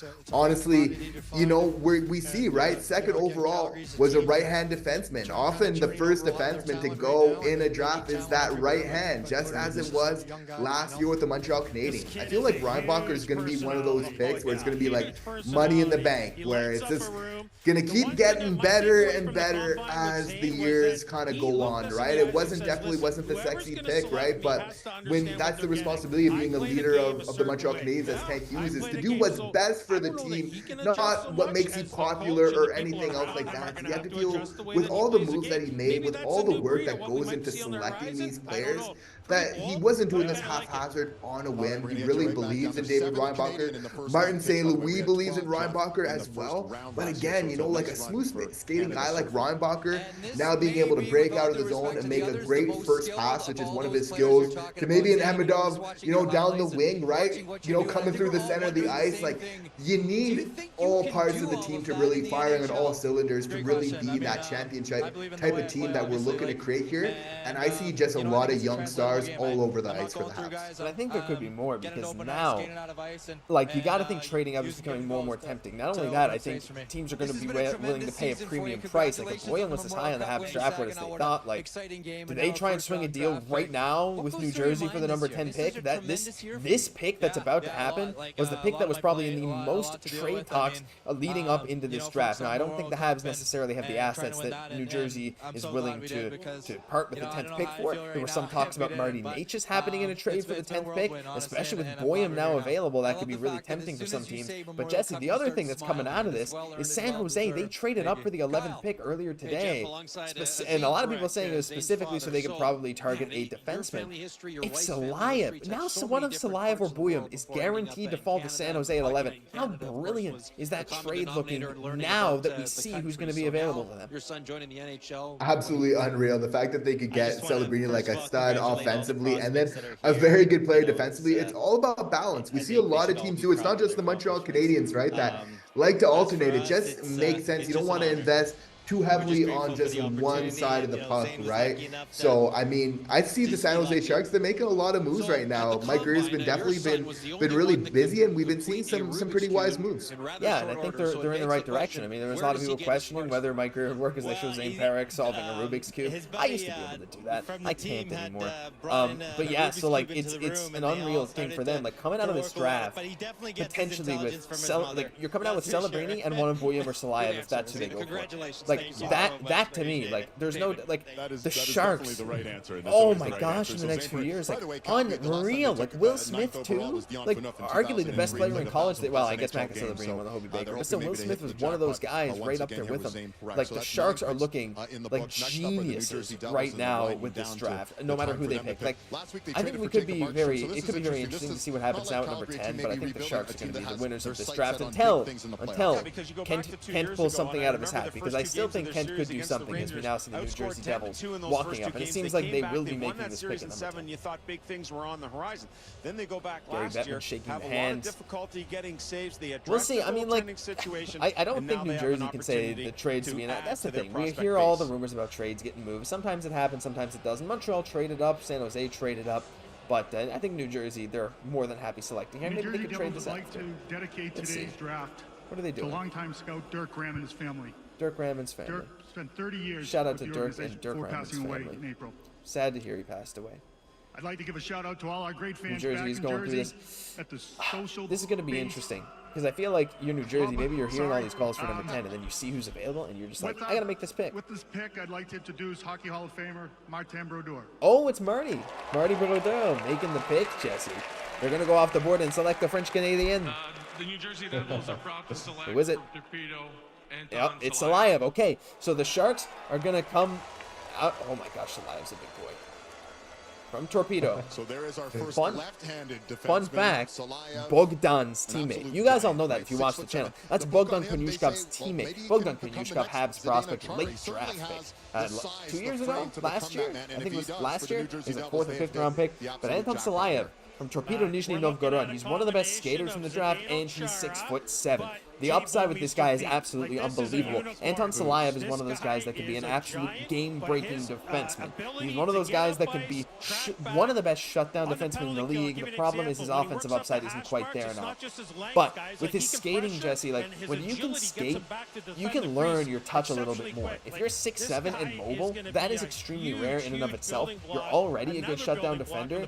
If you get into a good system that gives you the opportunity to really focus on your offensive side, this guy could be one of the premier defensemen in the NHL for years to come if he hits. And I think this is a very low risk pick for New Jersey. And I think it makes a ton of sense. This is almost a bonus pick for them. And that's what makes him so rare and a little bit of a unicorn, right? Like, I know if you're a player in the NHL and you're a defenseman or anything else like that, or even forward, you'll never say that you're scared of an opposition. But man, like when you see this guy with the puck, you know, carrying it into the offensive zone, it's like it's a scary dude, right? Like he's coming with a lot of speed because he can skate and he's big. So for me, like that could have a huge effect, right? Like I think it's okay, even if you're not getting all that offensive production, like to have a guy that big in your defensive zone that can also move around, that can cover so much ice. Like this guy's basically like two defensemen in one here for basically like how much space that he's taking up, and also trench coat, right? And for how quick he can move around and just kind of get there. So I see this guy as being a very effective player. Pretty surprised to see him go so low, but I mean, I think the New Jersey Devils are thrilled with this pick for that reason. Yeah, absolutely. I think this is the first commercial we've had. I don't remember seeing another commercial, Jesse, so I'm going to mute that for now. And I saw someone asking to turn down the draft, and I'm going to do that. We were pumped for the number 5, but we're going to turn it down a bit as we now crawl into the teens almost. And well, I guess we're going from 10 to 20, and this is where it gets very, very interesting. I'm seeing lots of people saying D for Demidov. That's the thing. We saw Demidov on the screen. I still can't believe it, Jesse. I still can't believe we got this guy that was mocked at number 2 all year. All year he was number 2, basically. Like, at least for the most part of the year. Season ends. All their seasons end. He's still number 2. And it's just as we kind of start to approach the draft, you start to hear people saying, maybe he won't go number 2. Chicago kind of likes those shootout. And then other teams are saying, oh, I don't know. They like there's a reason he was number 2 on basically everyone's mock. He was the only guy that was consensus top 5 in Bob McKenzie's ranking while he was polling NHL scouts. The only consensus top 5 pick outside of Macklin Celebrini, and he goes at number 5. Absolutely unbelievable stuff. I see a message, fellow Newfie and a Poirier delivering a podcast. I could not ask for more from John Poirier. Well, look at that. That's the combination we got. John Poirier, you found the show for you. That is unbelievable stuff. So guys, what are you thinking now of pick number 11? This has got to be Zboyam, right? This has got to be Zboyam going at number 11 to San Jose. It just makes too much sense. But there's people speculating about 21, Jesse. Some people saying maybe you pick Yzerman there, maybe you trade up for him. Some people saying Trevor Connolly. Trevor Connolly has had some character issues that have scared a lot of teams away. I'm not going to go into exactly what he did. You guys can go take a look for yourself. It's not some great stuff when he was younger. He has atoned for it in a lot of ways. There's some similar Mayu vibes going on there with Trevor Connolly. It's not quite the same level, not quite the same area, but there's, similar reasons. But he's a top 10 talent in this draft based off pure skill. So it's one of those things, again, like if he had no controversy, he'd be going a lot higher. So it's very, very interesting. So, Jesse, as we tune back into the draft here, are we thinking it's got to be Boyum for San Jose? I mean, I suppose Sam Dickinson's still available. I guess he was high on list, but I mean, to me, Boyum is the guy that is just he was. Some people had him going at number 3. Like I feel like if you're San Jose, it makes a ton of sense. But I guess you can't really go wrong with either. For sure. And prior to this draft, though, I have Yzerman going between 10 to 15. I don't think we're seeing him go later than that, even though I know we're seeing a lot of mocks, of late that even kind of further. I don't see that drop off continuing that far, that severe. I think right now with any of those picks, it's very likely to see Cole Yzerman selected with one of those. Yeah, I'd believe it. As we now see Mike Greer making his way back up to the podium. We'll have to see who ends up going. I'm going to look at chat. Oh, well, I just saw who ends up going, but that's okay. It's one of the 2 guys we mentioned, Jesse, but it's not going to be Steve Boyum. It's going to be Sam Dickinson. That's not a bad pick either. I thought it was going to be Boyum, but Dickinson was mocked very high in a lot of drafts, too. He has one of the hardest shots in this draft. He's a big boy. Oh, they're just saying it. They're getting to it. From the London Knights, Sam Dickinson. So you come out of this draft with Macklin Celebrini and Sam Dickinson. My gosh. What a duo. Like, those 2 guys, in another world, Jesse, those are 2 top 5 or top 6 picks, right? Like, no matter who San Jose got there, I forgot he was even there, right? Like, now Steve Boyum's available at 12. Ooh, can you imagine if Gary Bettman comes out and says Montreal has made a trade? Like, what if? What if? I don't think this is ever going to happen. Who's picking at 12? Do you know who's picking at 12? Is it Buffalo? No, Buffalo was 14. Do you know who's picking at 12? Not offhand, no. Oh, crap. I don't know either. Someone in chat can tell me who it is. Is it the Wings? It might be the Red Wings. I know Minnesota's 13 because, as you guys know, that's my other team. I do have their jersey, but not here. But I am excited to see who Minnesota takes. They went a bit off the board last year with Charlie, oh my gosh, I forget his name, but he did not, it's just Charlie Stramel, I think Stramel, yeah. He did not have a good year, Jesse, this year. My gosh, he had like 8 points as a forward or 9 points in NCAA. He didn't have a great year. I still have hope for him, but that pick is not looking great so far. It's Philly. It's Philly. Then Minnesota. Okay, my bad. Thank you guys. Look, I could have just Googled it, but we have chat for that, Jesse. Chat is our Google. They are the people here.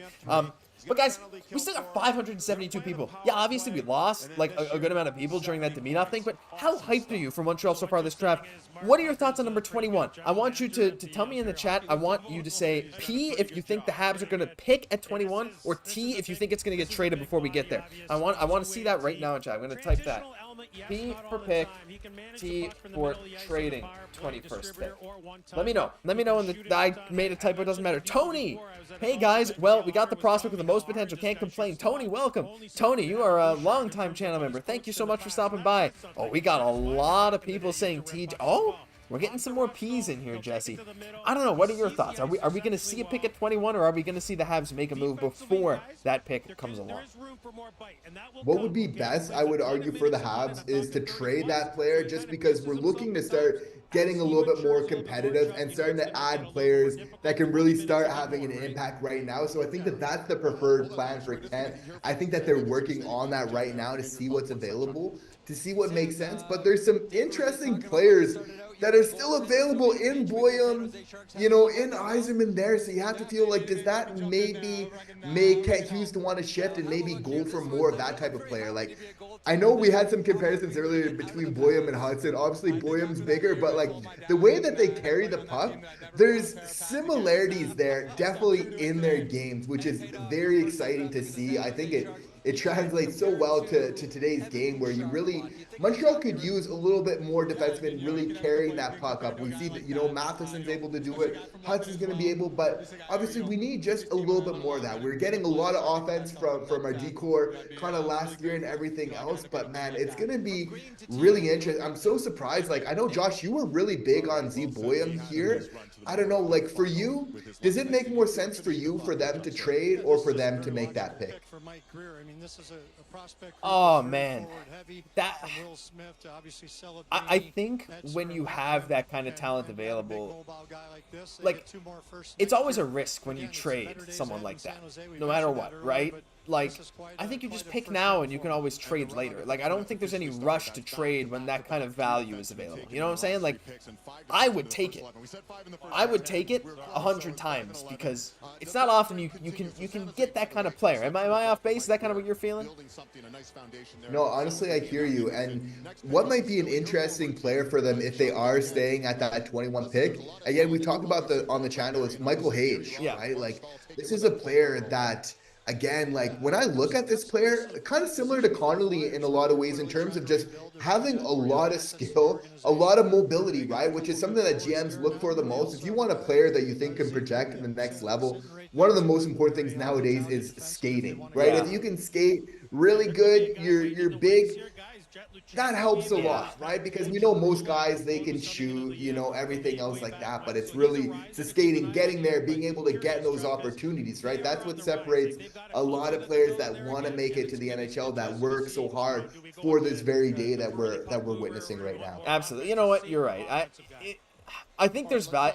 Like, look, I just have some guys on my board. Like, if Liam Greentree's there, like, I would take that in a heartbeat. Absolute heartbeat. If, like, Yegor Surin's another Russian guy, Jesse, the Habs could maybe get at 21. Like, I don't know. Like, but trades are more exciting. You know what? No, trades are way more exciting. I would love to see that. I'm seeing some people spam trades. Trade. I'm seeing a lot of people saying trade, pick, movement, incoming, trade.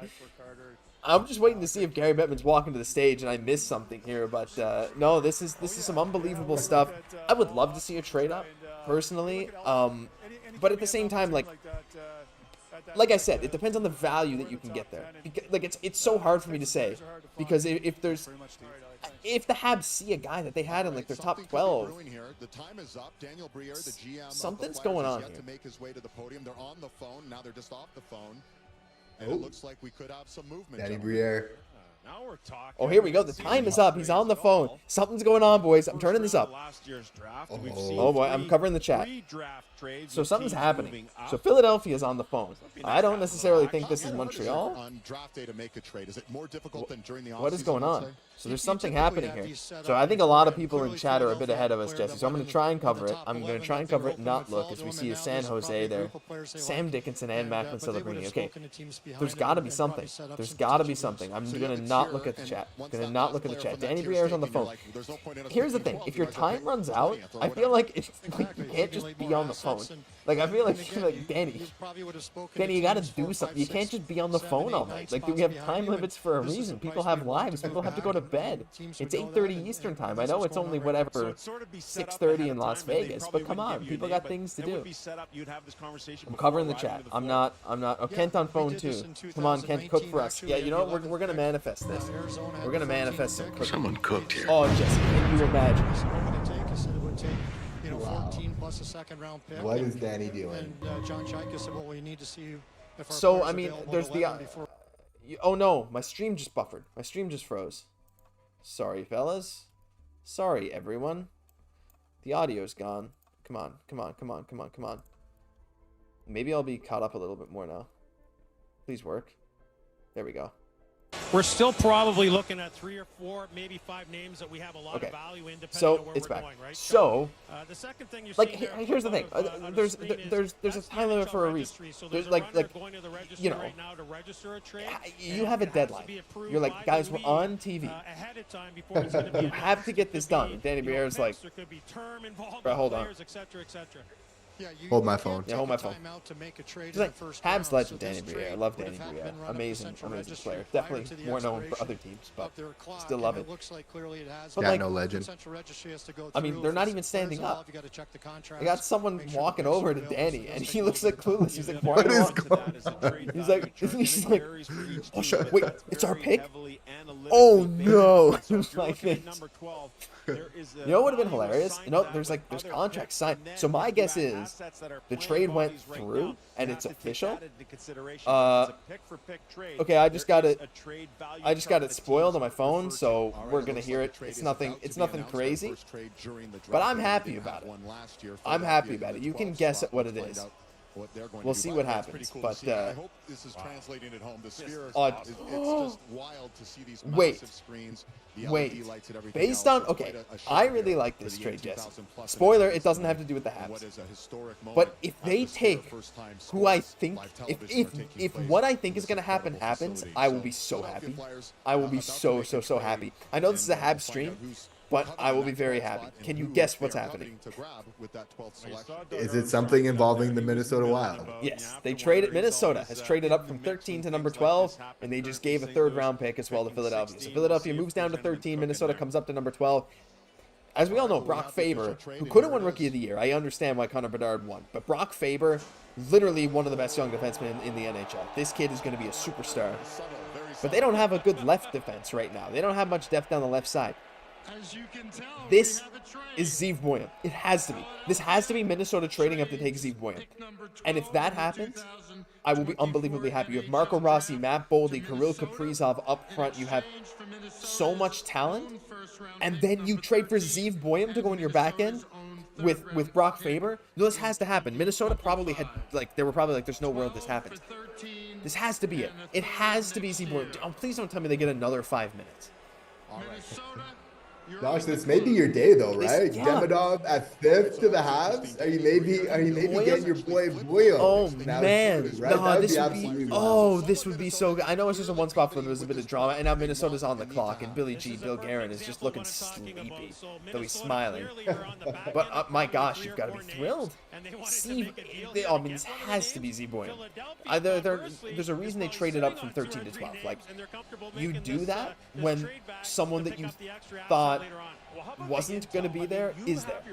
And there's no one so far that has fallen further than Zeev Boyum, respective to where they were projected to go, right? This has to be Zeev Boyum. So it's like Kent had no signal, I guess. Well, I think it's also harder for Kent to swing a trade. Philly's probably like, well, we're not taking Zeev Boyum. We're looking at this guy.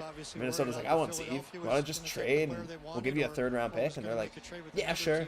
Like, pretty easy stuff, but like, oh, but Jesse, this has broken the seal up. So now I'm sure a Kent trade would be coming. Come on, it's gotta be, dude. I think Kent's got to swing something down the next few picks, right? You cannot be trusted, in other words. Absolutely. I don't know. It makes a lot of sense in a lot of ways, right? We've just heard so many rumors about doing something with that. I don't know. It's like, I know we've been hearing still the McGrory things that got a little bit slower today, but I don't know. I just don't want to rule that out. Like, that would honestly, I think, if we could come out of this drive with Demidov, with McGrory, 2 players that project to really fill in nicely into our top 6, I think that Kent Hughes would probably be one of the best, would have one of the best drafts of any GMs in this NHL this year. If Minnesota goes up and they take Zeev Boyum here, your back end is Boyum and Faber, which I don't think you could really, I mean, I'm sure there are lots of other good young decors. Like, you can include Makar and whatever, but like, for like a duo of young star defensemen, Boyum and Faber would be insane. Your prospect pool up front is still really, really good with the likes of Rossi and Boldy, and you even got some other names there. And you also have the NHL's top goalie prospect, Jesper Wallstedt, in the wings, a guy that is projected to be like easily one of the, like a top 10 goalie in the NHL in his prime if he hits, which he's developing very well. So like, I think Minnesota, they're already high on prospect rankings right now, but like, if they get Zeev Boyum here, This place is pretty cool. Bill Guerin likes this place. Bill Guerin seems Thanks pretty for cool. a great week, Vegas. Come on, Bill. Come on, Billy. The Minnesota Wild. Minnesota knows Wild. what he's doing. Proud to Proud to select select. from the University of Denver, Zeev Boyum. Yes. It happened. Yes, they did it. Okay, that's what I thought, dude. This is a Habs trip. I'm sorry, but can I get some love for the Minnesota Wild picking Z Boyum at number 12? I am so thrilled for that. I know you guys don't really care, but like I friggin' love that. I love that for Minnesota. Like, just what a pick. Boyum in favor, and and then you got Wallstedt coming in net. Oh, that is unbelievable. Really happy. But can you imagine if Kent Hughes traded up, Jesse? I would have lost my mind. I'm happy that that's the pick because I like Minnesota. They're my second team. But if Montreal did that, I would have flipped. That would have been. I mean, I know it didn't happen. Whatever. But like, it just shows the potential is there.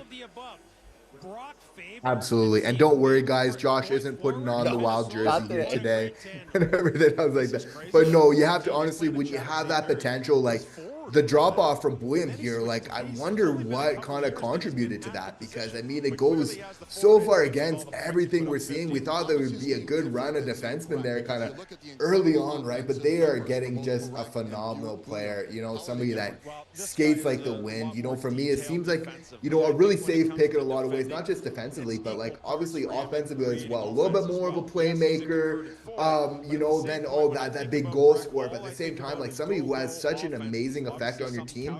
And again, Zeev is kind of like reminds me of Guhle, but maybe just that slightly tier up, which just helps your team basically in all facets. Yeah, picking him at 12 is just like unreal value.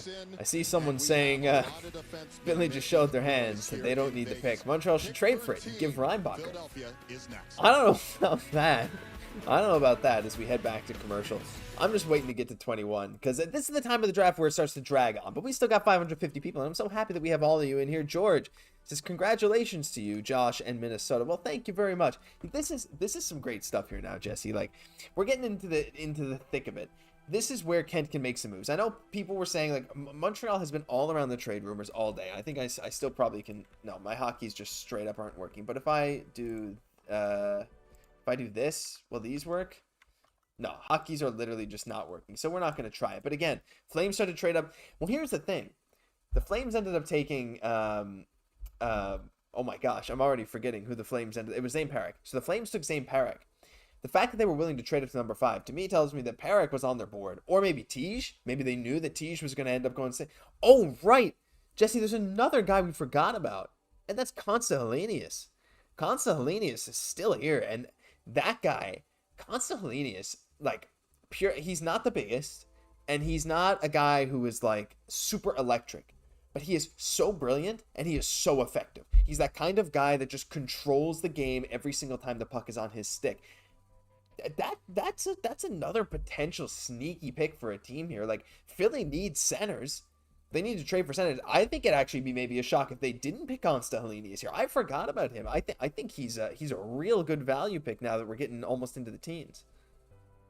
And surprising that he hasn't been picked yet for kind of one of a safer pick that he is against somebody like a 200-foot center who can contribute defensively, but also like offensively as well. And you need those guys really to win. Like if ever he does max out as a 3C, I think he could definitely still make it as a 2C, but on a Stanley Cup caliber team, like he's a 3C that is absolutely just dominating the other team's 3C just for how complete of a player that he is, right? And we know Montreal, like we're not saying that exactly Konsta Helenius is Nick Suzuki. I think they're still different, but there's those similarities in the game, right? And you got to like players like that obviously just are there for all the game and everything that it really needs is complete players, right? So this is, potentially a very good pickup as well. Yeah, I think so too. I'll take a look through the chat here again.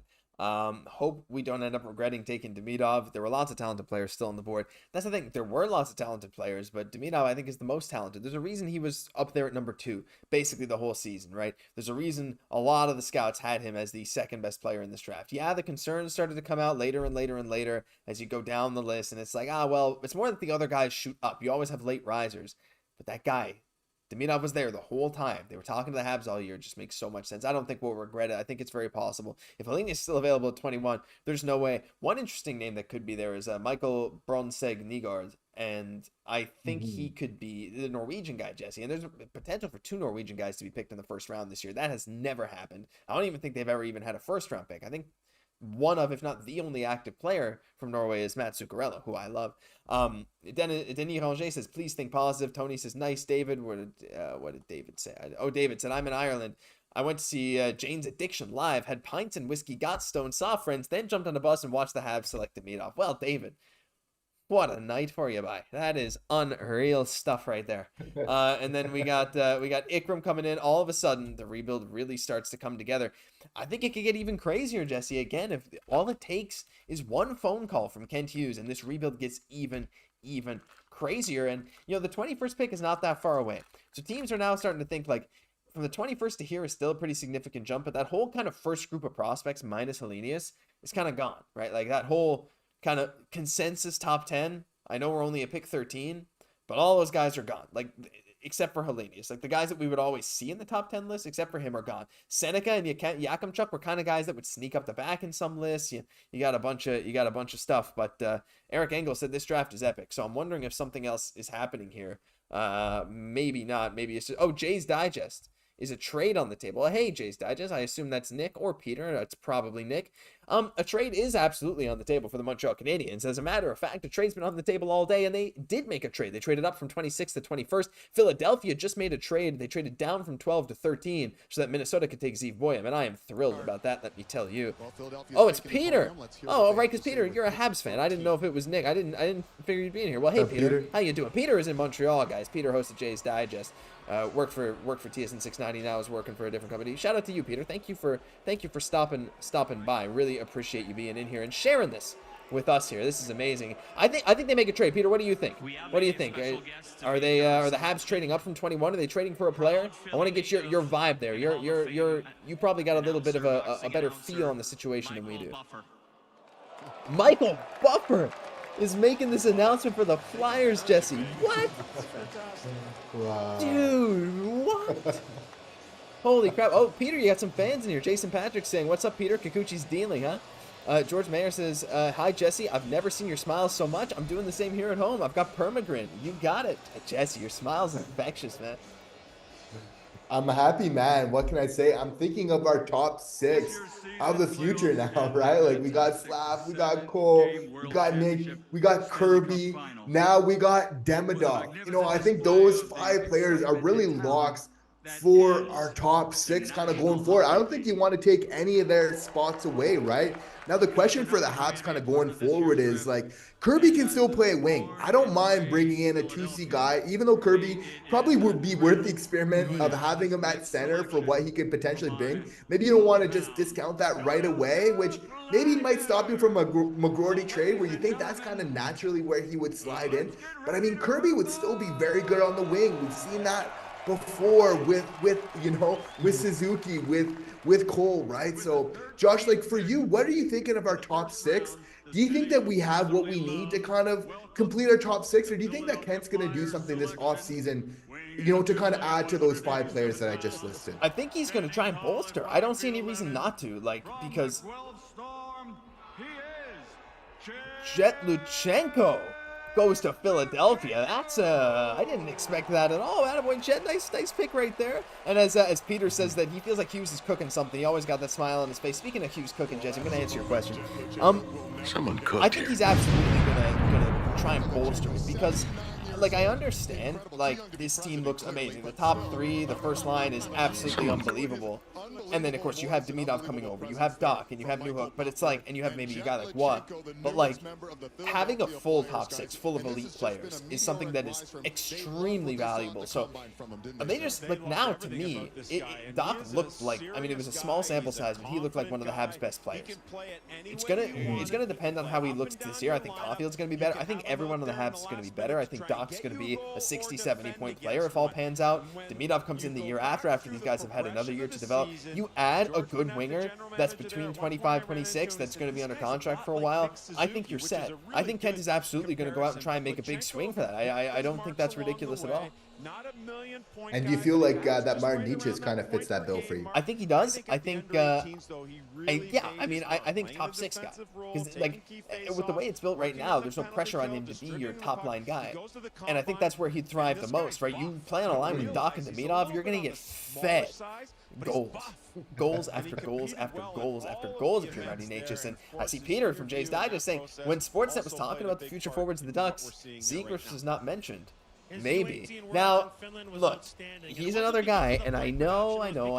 We talk about Xhekaj a lot, but fact of the matter is he's a great player.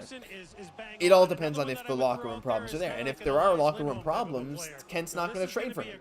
But the thing is, if Kent trades for him, Jesse, you have to assume that he already has kind of vetted that and has already kind of wanted to done something on that front. So, like, if I wake up and see Xhekaj has been traded to Montreal, I think I'm ready for something really nice for the future. It definitely would be some dynamic hockey going on. I think kind of the one impediment to all that is Arber, the GM of the Ducks, notoriously a very tough negotiator, and that explains why with just Trevor Xhekaj there's such a big price right now. I'm a big believer that Kent Hughes is interested in this player, and if the price wasn't so high, a deal would have been done already, right? It's just you have to think as the offseason goes on, draft day today, and if there's nothing happening, you have to feel like that price will kind of go down as we get closer to training camp, looking to kind of get something settled with Xhekaj before the season starts. Dude, I'm just so excited. I'm looking at these lines: Slaf, Suzuki, Demidov, Dach, Xhekaj, Caufield. It's like just the possibility of that as we get another super chat. Big one from Tony Lloyd, $10. Tony, thank you so much. Look at the likes funneling in. Speaking of likes, if you haven't liked the stream already, I don't know what you're doing. I'd love to get that up to 400. Thank you so much for supporting us.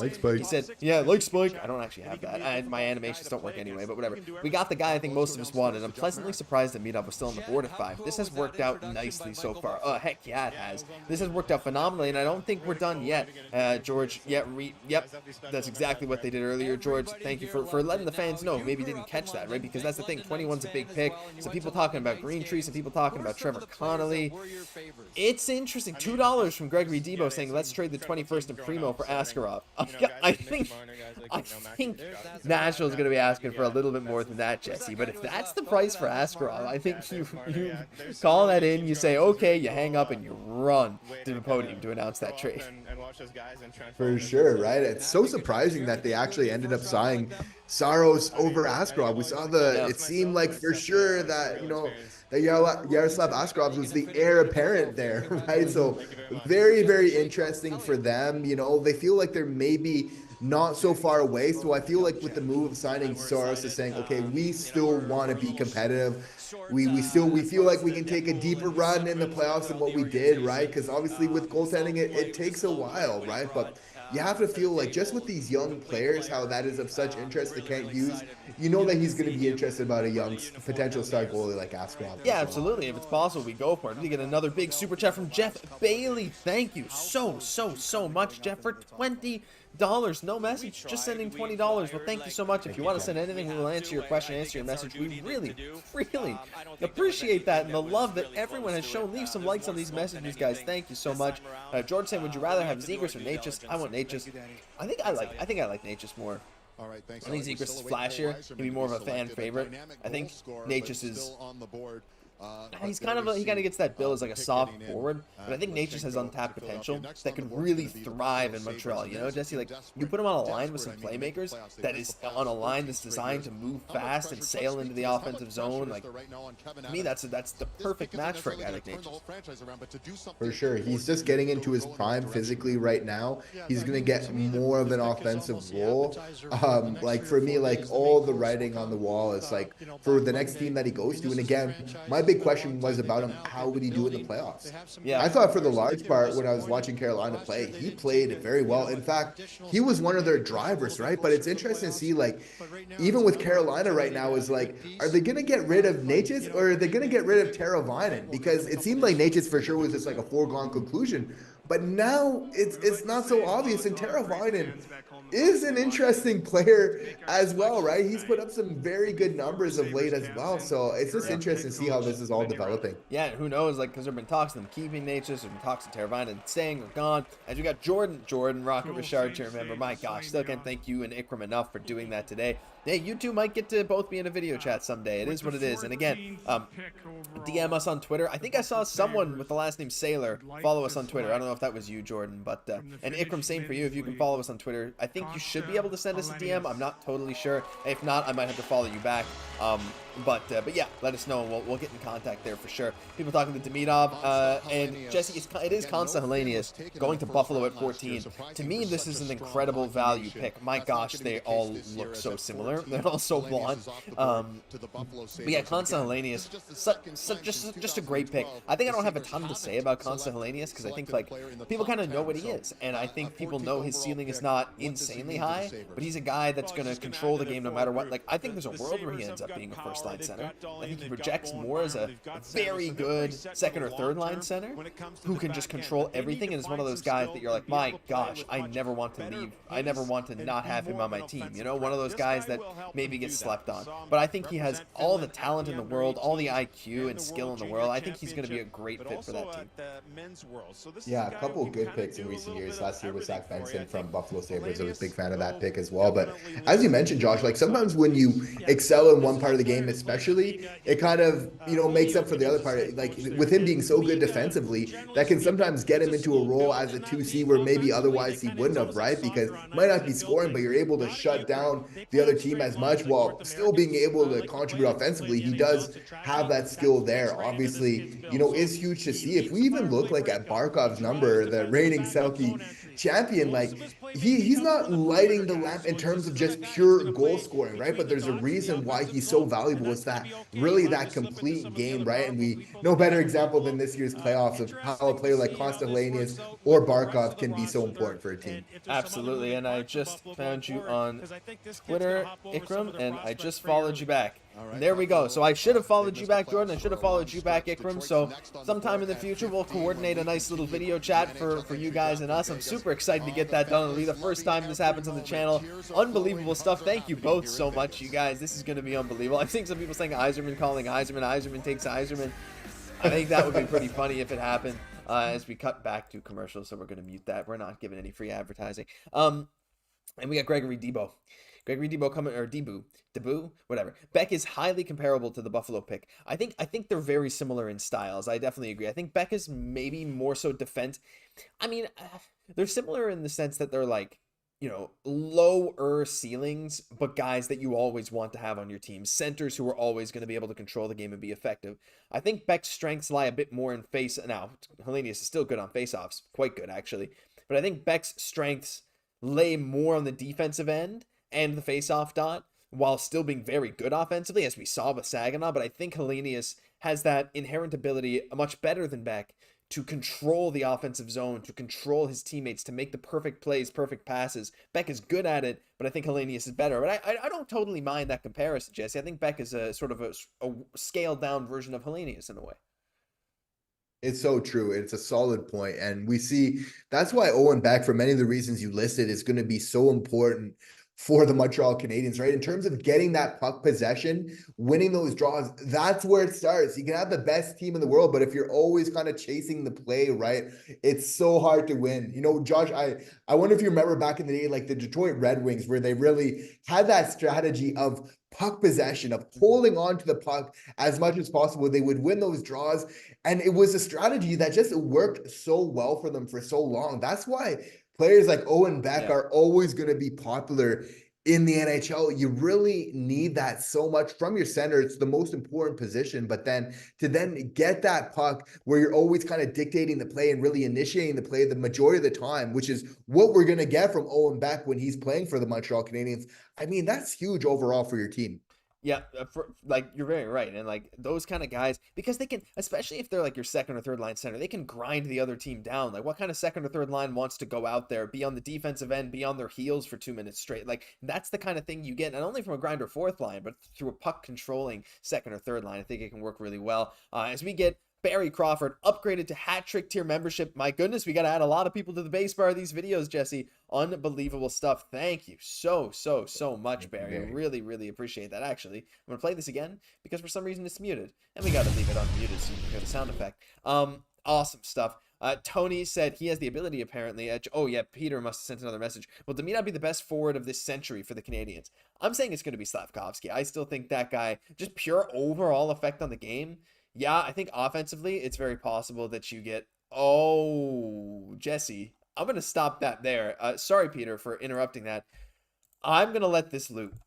We got a $140 donation from Alessandro. Alessandro just simply says, let's go. These guys are awesome. No more elaboration. Guys, leave a like on Alessandro's super chat. That is the biggest super chat we have ever gotten on this channel. We have $100 from Milton Bradley here. We have $140 from you, Alessandro. Unbelievable. Thank you so much for being here. I can't even. Thank you. Yeah, thank you. Just unreal to know that you guys are willing to support us at this level. It's like we're just here talking Habs, and like it's unreal to know the support that you guys have behind us, and it honestly is it feels so good to know that. You know, we are such an important part of your guys' days and lives, and that's something that cannot be replaced. So, Jesse, any words for that unbelievably generous donation?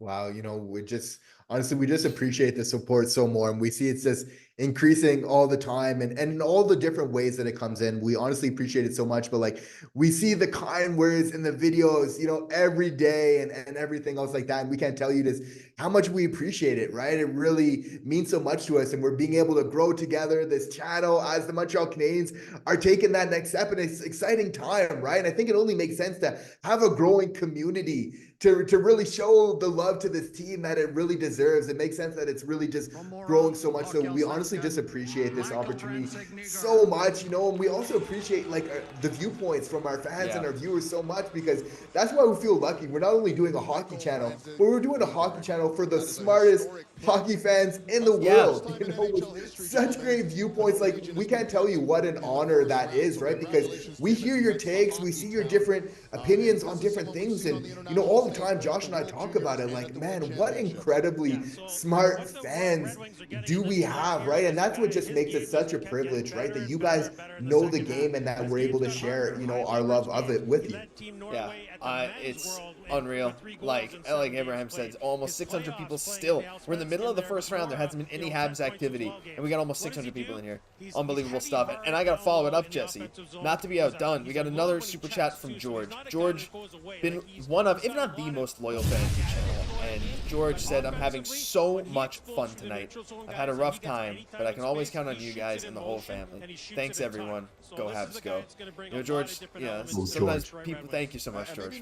People have rough days. People have rough times. And, you know, doing this for us is also, you know, we have stressful times in our own lives. And doing this also helps so much alleviate those things, and to know that it's an outlet for us to be positive and share with you, and for you guys to be positive and share with us is, yeah, it's crazy good. Gonna have to look through the chats again. Jesse and I agree also with you. Josh Slav is probably potentially our most impactful prospect. I think he has crazy stuff. Lane Hudson has game-breaking potential too. It's just the defense. We should try and do a Habs Digest game in Montreal next season. Meet and greets. I've been to a couple Habs games, but now that we got this kind of crazy community, and like I live in Quebec City, like a lot of you guys know, so I'm not that far. So I definitely think we should try and at some point, like if one of us is heading to a Habs game, we will post on Twitter. We'll make a community post on YouTube. If one of you guys are going, we'll announce in advance. But yeah, I mean, I'd love to meet some of you guys. I've met a few of you guys at games. I met a nice fan named Ian at a Habs game last year. I met a fan, I didn't get his name this year. I was at a game in Laval near the end of the season to see Reinbacher play. And a guy just came up behind me in the third period. He said, I'm at this game because of you. And it was just like, it's an unreal feeling to meet fans, right? And I met some of the Habs Fan TV guys after the game when I went there. Now, that was fairly early into the channel, Jesse. We only had 3,000 or 4,000 subs. They had no idea who we were. I bet you Habs Fan TV probably knows who we are now. Those guys are funny, too. Some people maybe have different opinions, but it is what it is. Yeah, unreal stuff, Jesse. I think it'd be nice to meet some fans, have a nice little meet and greet something.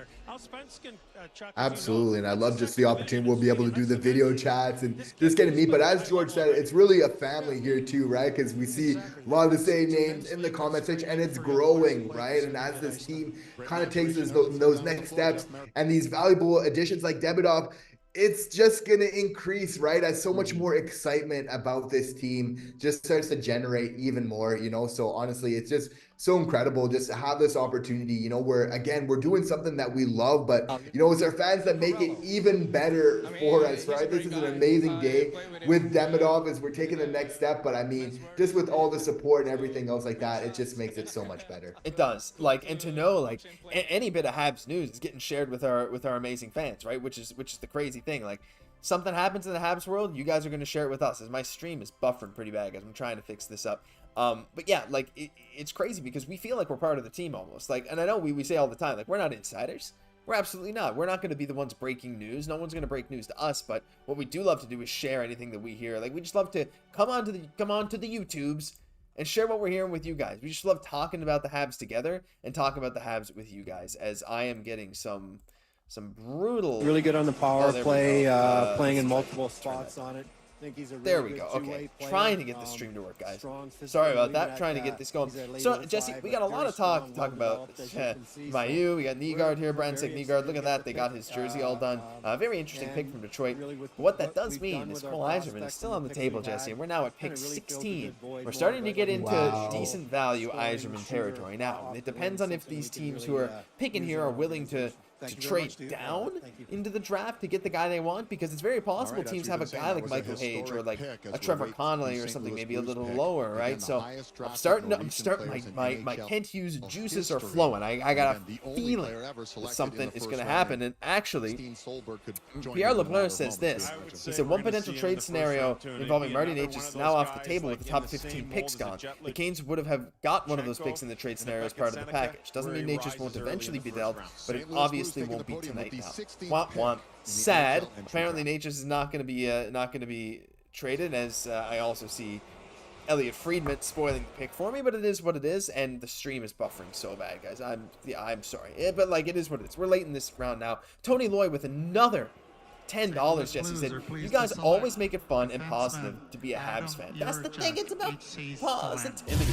Thank you. What's the point in being negative, right? Thank you so much, Tony. Another $10, unbelievable stuff. That's well over $500 throughout this whole stream from you wonderful people. Insane stuff again. Oh, Dom, that's not you. You didn't spoil that. My gosh, don't worry about it, Dom.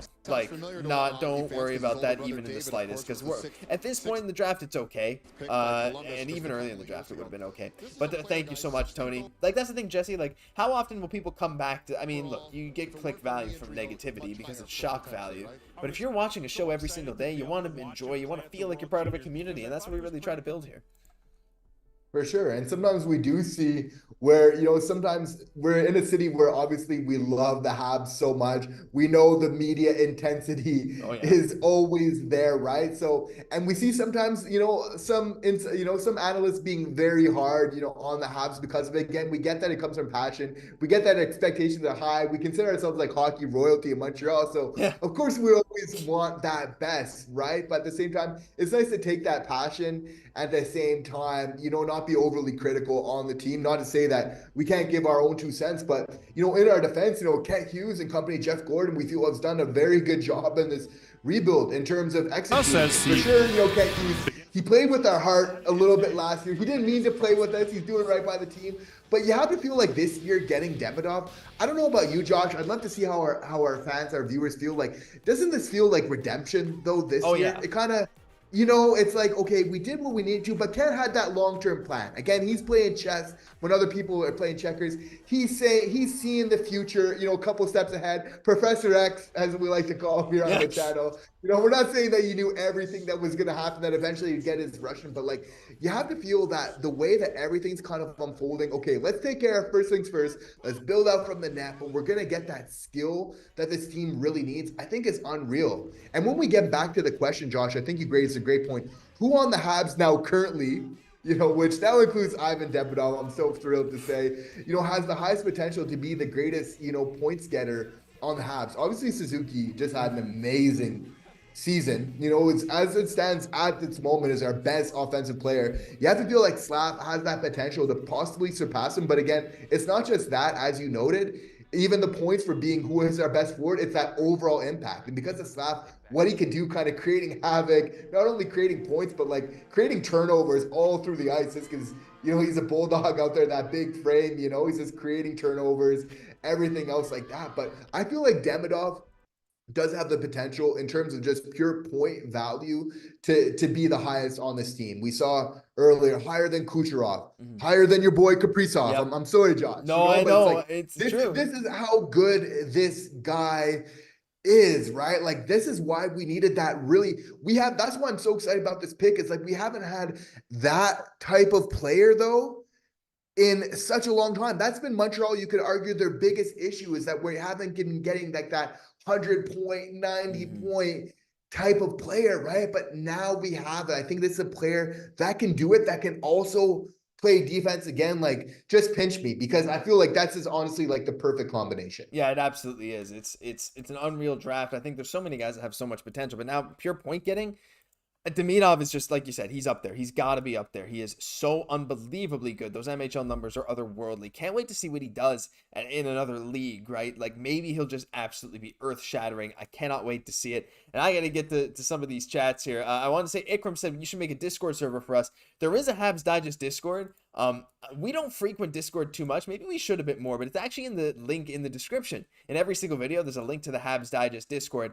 But for you and Jordan, I think maybe like a specific private one for you guys could be better, so you can talk directly with us. I think that's actually a really good idea. Just having like a Rocket Richard tier Discord server. I think that's, you know what? I'm going to write that down right now because, yeah, because that's actually a really good idea. And I saw Abraham agreed to that too. So I'm going to write that down. Discord server. Great idea, Ikram. Thank you very much. That's where we can watch and do the video calls. Exactly. Jordan said, just watch Demidov highlights on YouTube. Oh my. That's the thing, Jesse. He is absolutely electric. He is unbelievably talented, right? The skating is weird. He looks like a hunchback, but it is what it is. I mean, you can fix that. You can do lots of stuff to fix that. Suzuki deserves to be a captain. I agree. George says, hi, Jordan. Are there a lot of videos on Demidov on YouTube? George, yes, there are. Well, there's not like a ton, but there's enough out there for you to get a really good feel. There's some really good channels like Blue Chip Prospects. They did a fantastic video on Demidov. I recommend you go check them out. Have prospect videos, I believe, post some as well, so it could be really good. As Tarek Paras, I think it's Paraskak, he was really high on Craig Button's list, Jesse, but he was ranked in like the mid to late 20s on basically everyone else's list. But it seems like the Capitals really see something in him. Out of Prince George in the WHL, I don't know a whole lot about him, but he had 105 points this season, which is the most by a CHL rookie since 2007, where Patrick Kane and Sam Gagner both did it. Incredibly talented. I think this is a really nice value pick here. I mean, I don't know if I want to say value, because I guess he was mocked a bit lower, but I think picking up Paraskak is a nice choice here, even though I don't really know a whole lot about him.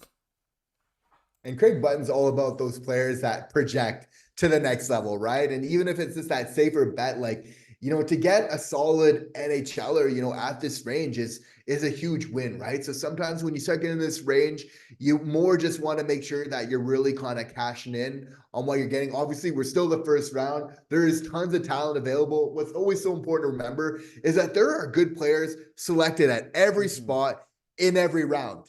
It just becomes a little bit rarer as you go on. Obviously, the chances of making the NHL, being an impact, go down, you know, as you go through the rounds. But we see it every year, right? You'll see star players coming out of the fourth round, out of, you know, just so many different situations, right? That's why every player that comes up, right? It's like, we can't be so quick to discount them because we're looking at a lot of possible future stars in the making. Dude, and now people are talking about it. People saying like, Kent Hughes giga-brained getting, that's what Ikram, the way Ikram put it, Kent Hughes giga-brained getting Cole Yzerman. Is he going to fall to 21? I mean, Trevor Connolly, I would say, is objectively the most talented player left available.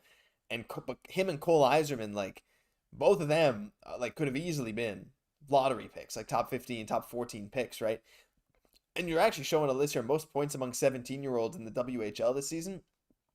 Kaiden with 116, Paraskak with 105. I don't know, is it Paraskak? I'm not sure. I wasn't listening, unfortunately. And then Tijay Ginla with 84. Very, very interesting. I'm seeing a lot of people say Connolly or Yzerman at 21, but those are the two best people left. Michael Hage, like we talked about, Jesse, like you mentioned earlier, I think is a really nice pick out of the Chicago Steel. I think he had a great year. And also Igor Chernyshov out of Dynamo Moscow. Igor Chernyshov is a bigger guy, and I think pairing another Russian with Demidov could be cool. I think Chernyshov has some really nice power forward point getting potential. Where have you heard that before, right? He's not quite on that level of Slav or like a Lindstrom or something like that, and he's definitely more of a winger, again, sort of like stuff. But Chernyshov could be interesting if you want to pair him with Demidov. I don't really know his contract situation. And there's also, Jesse, maybe one of the more wild card picks. I don't think he's a first round talent, but it wouldn't shock me to see a team go Dean Letourneau here, 6'7" forward. At a St. Andrews College, I believe. Like he's a very interesting player that's extremely raw, but he's a 6'7" forward with decent puck skills. Like I'm just saying the name. I think it's a non-zero chance that he gets picked in the first round. Liam Greentree too. Good call. Definitely, because the Montreal Canadiens are going for size. That's why both those players, potentially have a lot of upside to them. With Letourneau, the one thing is just like the skating, but that's normal for most really big guys, right? Especially if you're just coming off of, these guys are coming off of growth spurts, right? So it's very rare where you see guys like Sileyev that just adjust so quick and are so big, but somehow can still work out the mechanics to be a very good skater at the same time. But we know, like, I wouldn't be surprised, depending on what's available for the Habs to go in the direction of size. We've gotten every example. I think that's, besides the high-end skill, that's another one of the things that the Habs need the most in their forward core, right? Is that. So it makes a lot of sense for a lot of reasons. Yeah, it does. There's so many guys that make a lot of sense here. Like, so at 21, like you're going to have a lot of it. You could go someone like Andrew Basha, who's a guy that we thought maybe we could pair up with Cayden Lindstrom. He's quite solid. You got guys like Yegor Surin, who could be another Russian nice. I think he's kind of fallen. I think Yegor Surin's really good. Another nice Russian to pair with Ivan Demidov. But like Sasha Boisvert is another guy you could potentially go for. Michael Hage. One of these guys is going to be available. Like there's only 3 teams that pick before Montreal, and Cole Yzerman and Trevor Connolly are both still here. So even if Yzerman and Connolly go in the next 2 picks, Jesse, 20 and 21, like there's so many talented players. Now, to be fair, a lot of these guys were guys we originally targeted for 26. But, like, if the Habs can snag Yzerman at 21, like, you got to think I think Kent's calling. I think Kent's on the phone. I think he's currently cooking. Because I think he's trying to get a feel for what Chicago, Vegas, and the Islanders are willing to do. Because when you look here, like, doesn't Vegas just feel like a team that would pick Yzerman? Or you even look at Chicago. Like, we were saying, oh, imagine Demidov on Bedard's wing. Imagine Yzerman on Bedard's wing. Like, I actually had to put on the ESPN feed now, by the way. Sorry to Sportsnet, but your totally great streams didn't work, so I put on the ESPN stream, and we're actually going to listen to see what Chicago does here, because I think this is really interesting, because if they pick a wing, this could be, like, there's potential for, like, Yzerman or Connolly to play up, maybe even at the level of Connor Bedard here. Let's see what Kyle Davidson says. From the Muskegon Lumberjacks, Sasha Boisvert. So Sasha Boisvert goes a bit early, Jesse, at 18, which means now there's 2 picks left before Montreal. It's possible that it's Connolly and Yzerman. Connolly, would you pick Trevor Connolly? I mean, I just feel like with the amount that Kent Hughes and Jeff Gorton value character, they probably wouldn't, unless they truly see what he's done in response to what he did before as like that good example of growing and showing character. I don't see the Habs picking Connolly if he's available. I just don't see the need for it. But if Yzerman's there, I think they take him. Would you take a Trevor Connolly, or would you kind of stray away just because the Habs have kind of gotten burned with that kind of pick in the past? I would not take a Trevor Connolly, even though he has so much skill. Obviously, like in terms of skill, it seems like he's a top 10 type of player any day of the week, even then, you could argue even, not so far, down the list in that top 10 either. But at the same time, I think there's some things that go with the Habs culture and some things that don't. I think Kent Hughes does have a line at a certain point. I think that maybe it's a little bit cross. Obviously, we won't get into details too much there, but I think it just doesn't fit the Habs at all. In fact, I'd be almost a little bit upset if they were. I definitely trust Kent Hughes' judgment. That being said, there still are some of those similar questions with Cole Yzerman, but not to the same degree. Friends of the channel will know I'm big on Cole Yzerman in a lot of ways, like more for the goal scoring for sure. I think the personality needs to be a fit. I'm big on the culture as well with this team. I think that's obviously something that you can't sacrifice on, but for me, it just seems like there is such benefit with this player, like the way that he can wire the puck. Again, when I look at Yzerman, I see another, in my opinion, top 10 player in terms of skill, and a lot of scouts earlier on in the year very much agreed. Some even having him at number 2 very early on. So there has to be something behind the scenes, Josh. I know we've talked about it personally, like for him to fall so far back, because it just seems for me on the ice, we see these guys like Cole Caufield, other players that, you know, when they break the U.S. national development, you know, record in terms of scoring, they go early on. You don't see them past 15 in the draft, right? So for Cole Yzerman to do even better than a Cole Caufield, you know, in his draft year and not be, you know, selected yet is interesting in a lot of ways. But to be honest, like if Kent Hughes sees it fit in terms of culture, I would be so excited for this pick. I'm starting to get really excited about it. I'm starting to get, and people are saying like, because there's Connolly, whatever. Let's exclude him. You still got Yzerman, you still got Greentree, and you still got Xhekaj. Greentree is a guy, Jesse, that for a good chunk of the season was up there right in the early teens. He had a bad under 18s, he had bad worlds. He was not amazing in that, and people kind of fell out of love with him. And so it's like, you're looking now, it's like, my gosh, my bold prediction going into this draft, I said to my buddies, is I think Greentree's going to go way above where we think he's going to go. And it could, well, it didn't happen.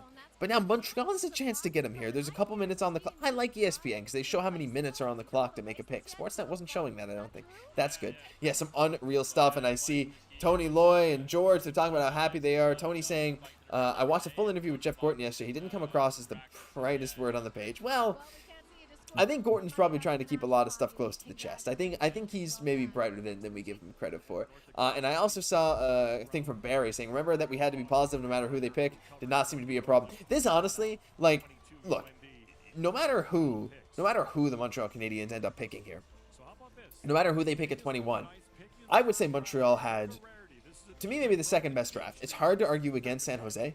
I mean, you look, even last year, I think it was kind of the same thing. I think like San Jose coming out of this draft with Macklin Celebrini and Sam Dickinson is unbeatable. But if the Habs can come out of this with Ivan Demidov and Cole Yzerman, or even Ivan Demidov and Liam Greentree, it's like, what? How is that not the second best? Like, you could even argue, like, it's hard to make an argument that that's better than the other one. I like Minnesota moving up for Boya, but I don't think that's like a big thing. But Jesse, like, no matter what now, Montreal's basically guaranteed 2 players that at one point were mocked in like the teens, and they originally came into this draft with the 5th and 26th picks. I think that's an insane success. It absolutely is. And it might have been the reason of why Kent decided to hold on to this pick. It's very much looking like, instead of trading it, right, just seeing kind of some of the players that we still have available to us, right? Because it's maybe because some of those defensemen kind of went a little bit later that kind of threw off a lot of this, right? Which is obviously changing a lot of teams' lists, which leads to some good players. Again, good hockey players kind of get it left a little bit further back, like Liam Greentree. Like, you gotta really, again, like the size. That's been a big thing with the Montreal Canadiens. I don't think that Kent Hughes is completely oblivious to what fans, you know, to what this team really needs, right, in a lot of ways. So seems like he could really fit the bill in a lot of ways. Yeah, unbelievable stuff. I'm so excited. We got people asking, hey, Rob, karaoke time. We got Tony saying, yeah, Gorton was obviously keeping things close to the chest. After watching it, I was thinking we might pass on Demidov. Glad we didn't. I actually kind of got the opposite vibe. I kind of thought that, well, I mean, I guess you never know when he's kind of saying things openly. Like, I don't know. I thought there was going to be some shenanigans going on. I thought there was going to be a lot more movement. Oh, wait. Is that Gary Bettman? No, I thought Gary Bettman was going up to the stand, but I think it's Vegas heading up there now. It looked like it was Bettman. I got a bit too hyped, Jesse. I was hoping for something big here to happen, but still, though, we're at pick number 19, and Montreal picks 21. There's so much potential here. Put more coals on the fire. Oh, I love that, Jesse. Go bring in Caufield. We got Yzerman. This is unbelievable stuff. I'm not, we don't have Yzerman, but it's possible. Pick is in for Vegas. Let's see what happens here. Let's see what happens, Jesse. Let's see who Vegas picks. Well, hopefully they won't take too much time. Speak. Come on. Boy, he doesn't even know how to get to the microphone. Come on, Kelly. Yeah? Okay.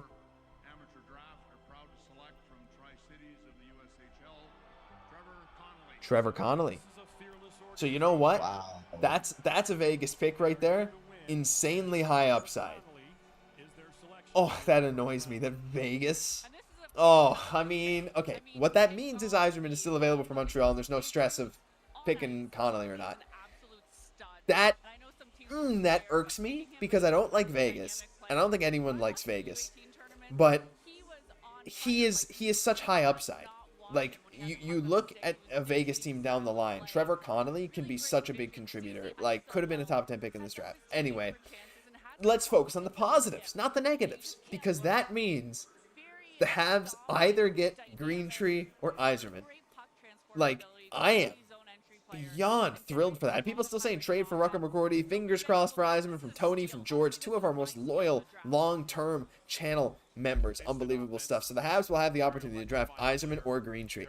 That's what I'm thinking. Jesse, this has worked out insanely well. Kent Hughes has cooked. This is the most galaxy brain thing ever. He didn't even have to make a move in the draft. We thought, oh, he's going to trade up in the teens to get Yzerman. Doesn't even matter. He's now like, oh, I can get Greentree or Yzerman. My choice. No big deal.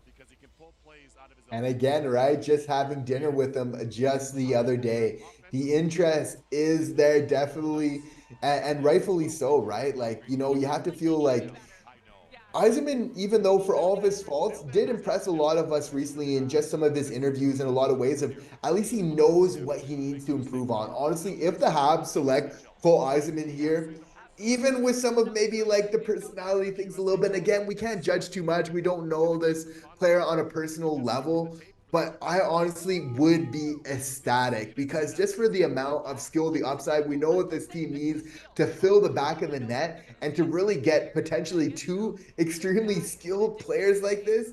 I think and two players that were actually mocked at number 2 in this very draft just earlier on this season, not so long ago, I think would absolutely be highway robbery. Oh, yeah, absolutely. I cannot even believe that it's a possibility. Say Heisterman from Dom Bulmer in chat. That pretty much is. Like, it could very well be. Got a lot of say it with me to make it happen. Heisterman, it is what it is. Blanco saying, please let it be a goalie trade. Tony saying, Jesus, Yzerman or trade, man. Heisterman, Yzerman. Oh, man, as the Islanders are on the clock. More like Yzerman. Oh, Lou Lamoriello is whoa, hold on now. Lou... My goodness, how is Lou Lamoriello still managing teams? He feels ancient. Lou, all right. So Lou is up doing something. He just stood up and he kind of panicked a bit. So we're going to see what happens with the Islanders here. Because the Islanders like to do some weird stuff. They never like to do traditional stuff. That's not true. They sometimes do. But, like, I always feel like there's some shenanigans going on with a Lou Lamoriello-based team. And the New York Islanders in general. They always feel like such a weird franchise. Like, what's happening with Matthew Barzal? You know, they still got, like, Brock Nelson. They still got Anders Lee. And they still got good goalies, obviously, for Lama, but it's like the Lamoriello shuffle. That's basically what it was. George's hands are shaking. Like, Jesse, I'm thrilled no matter what happens here. You know who else is on the board that I don't think they would take at 21. But Cole Hudson is on the board. And that is an extreme reach, I think, when you have a chance to get Yzerman or whatever. But, like, is Cole Hudson that insane? Ikram saying Hudson steal the 2022, Yzerman steal the 2024. Cole Hudson would, I think, be kind of crazy, especially if you get your pick of Greentree or Yzerman. But, like, I've seen crazier things happen. I would not be surprised at all to see Hudson go in this first round. I think that people learn from their mistakes from just a recent memory where a lot of teams know they should have grabbed Lane Hudson, right? And they're going to see his brother, which in a lot of ways is like Lane Hudson 2.0. Like, this guy could be even better. And that's crazy because friends of the channel will know I love Lane Hudson. I've been big on his game for a long time. But that's why I'm also big on Cole Hudson, because they're very much cut from the same tree, right? Where it's just that competitiveness, those winners. Those are the guys you really want, right? Because when you got to play with skill, but then also really wants to win, that can skate, which is so much a part of today's NHL. I think that those are so much important tangibles that really take a team over the top. Yeah, I think he could be really good.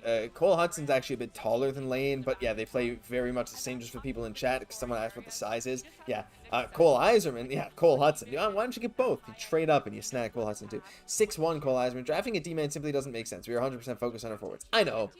I just, the Habs like brothers. I don't know. It is what it is. Yeah, I completely agree. Get the ads out of here, man. Well, that's YouTube putting ads in there. I'm sorry that it's there.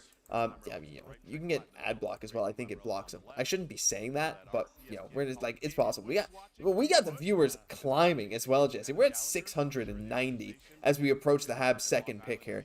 I think soon after the Habs' second pick, I think we may have to call this, but we got to get into this here. I'm super excited because no matter, like, if the Islanders don't pick Yzerman, like, I can't believe this. Jordan Saylor, best player available. Yeah, just take the best player, and at this point, has to be Yzerman, and that's Anders Lee walking up with them. My goodness, Anders, show some more of your chest, why don't you?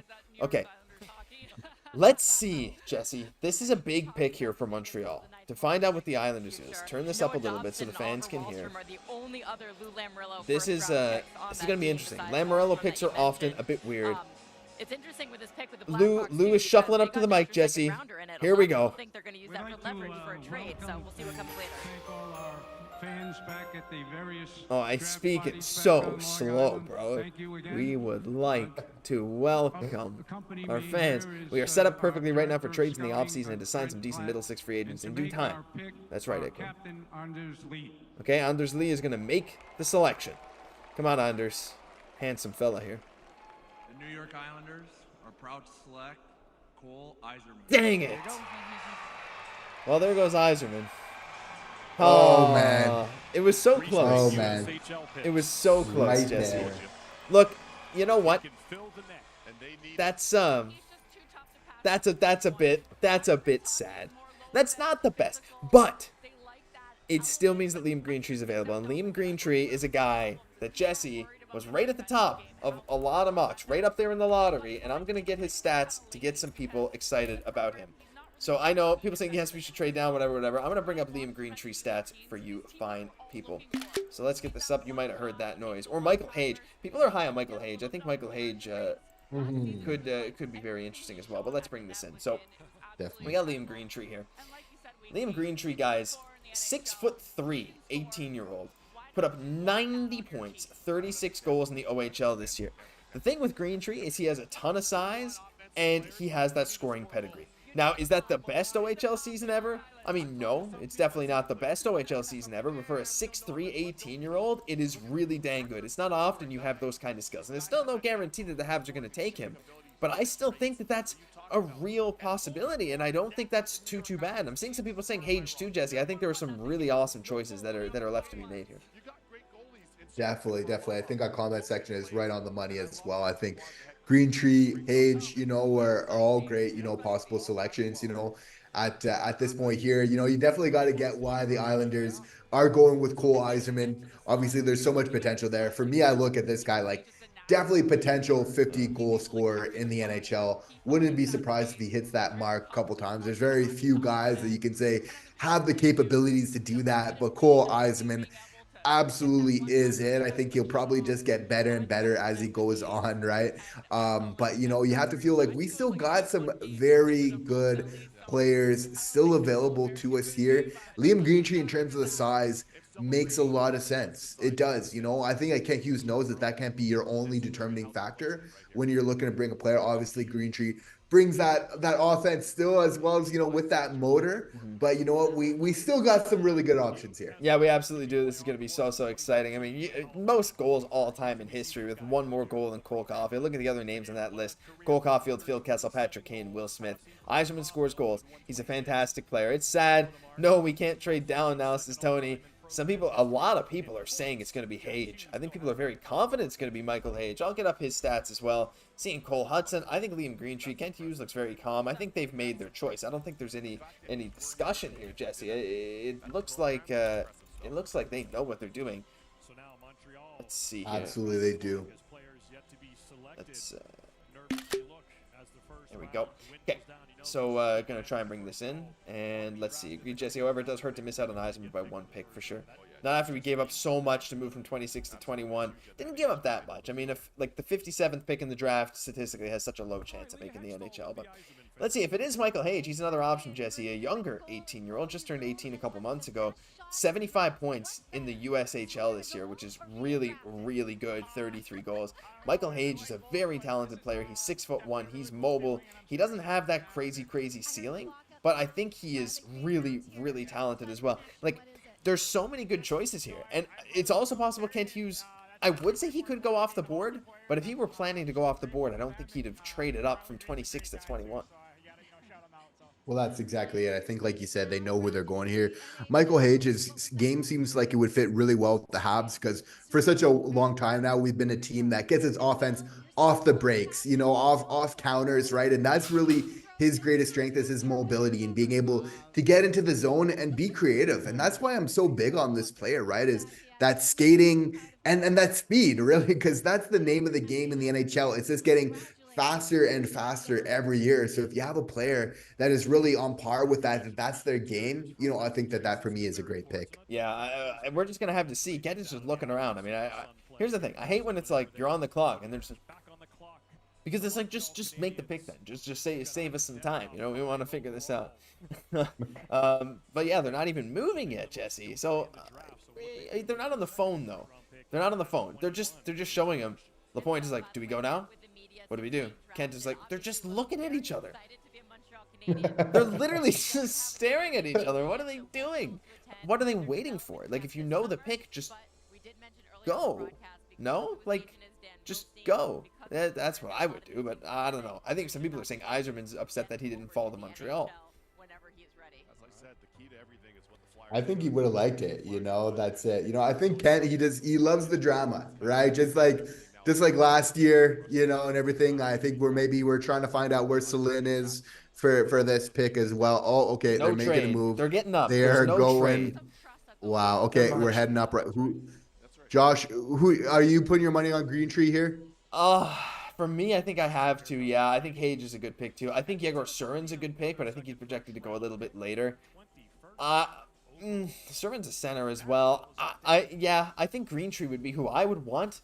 Again, I just think he has all the talent in the world, and he's a big player. Like, he's 6'3" already at 18 and has goal scoring pedigree. Is it Nick Bobrov going to make the pick?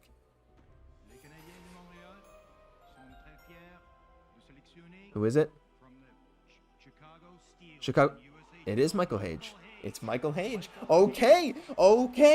I like it. I like it a lot. We'll bring him up. It's Michael Hage. I like it. That's a great pick. I didn't need to do that. I actually could have just dragged this back in.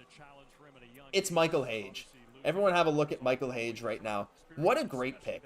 Honestly, like, there were some rumors that he might be available at 26, but I think some of the later mocks actually had him going a good bit higher. He had the second most points in the tournament at the 2022 OHL Cup, 2023-24 All-USHL First Team. This is according to ESPN that I'm seeing on my screen. 75 points, 33 goals in 54 games for the Chicago Steel. Immensely talented. He got the size, Jesse. I honestly am thrilled with this draft from the Montreal Canadiens. You get Demidov and you get Michael Hage. I know Yzerman would have been this really cool pick, but I think Hage is just like such a good fit. I'm so excited to see what he can do. For sure. And Yzerman, like, although the skill was there, could we say that he was like a perfect fit for the Montreal Canadiens? Probably that not. value culture so much? Is it even worth? Was it be worth the risk if he's there? Like, obviously the skill is there, but your room, you need to protect that, especially with a young team at all costs. So obviously hindsight, you know, speculation at this point, you know, is always kind of 2020, right? But at the same time, I'm happy that we're bringing in players where there's not really a question of, okay, any sort of issues. It's just, okay, this is a good, young, skilled player, and there's no real question marks around that, right? We know how in Montreal, if there are question marks, how that can be so hard on a young player as well. So it might work out for just everybody in the right way. This is who, you know, I thought we might kind of pick with that 21st overall in the pod. You know, I was mentioning this is a player I think that could be available and would be the best pick for the Habs. I'm so happy to see Kent Hughes agreeing. I think that this is a wonderful player that you know, has some offensive talent that we don't want to sleep on. Yeah, and I don't think you would have got this at 26. I think Kent cooked just the right amount, Jesse. We also got a super chat from Dan L for $10 saying, best first round in 30 years. Keep up the hard work, gentlemen. Respect. Unbelievable stuff. As I'm going to snap a picture of the boys on the stage, and we're going to bring that into the stream. George, I love it too. What a wonderful night. Not like last year. This is so beautiful. Everything worked out the exact... Sorry, I put that on loop. Everything worked out the way we wanted it to. As we see the lads with Michael Hage. The camera so bright. Too bright. Michael Hage from the USHL. Oh, Jesse.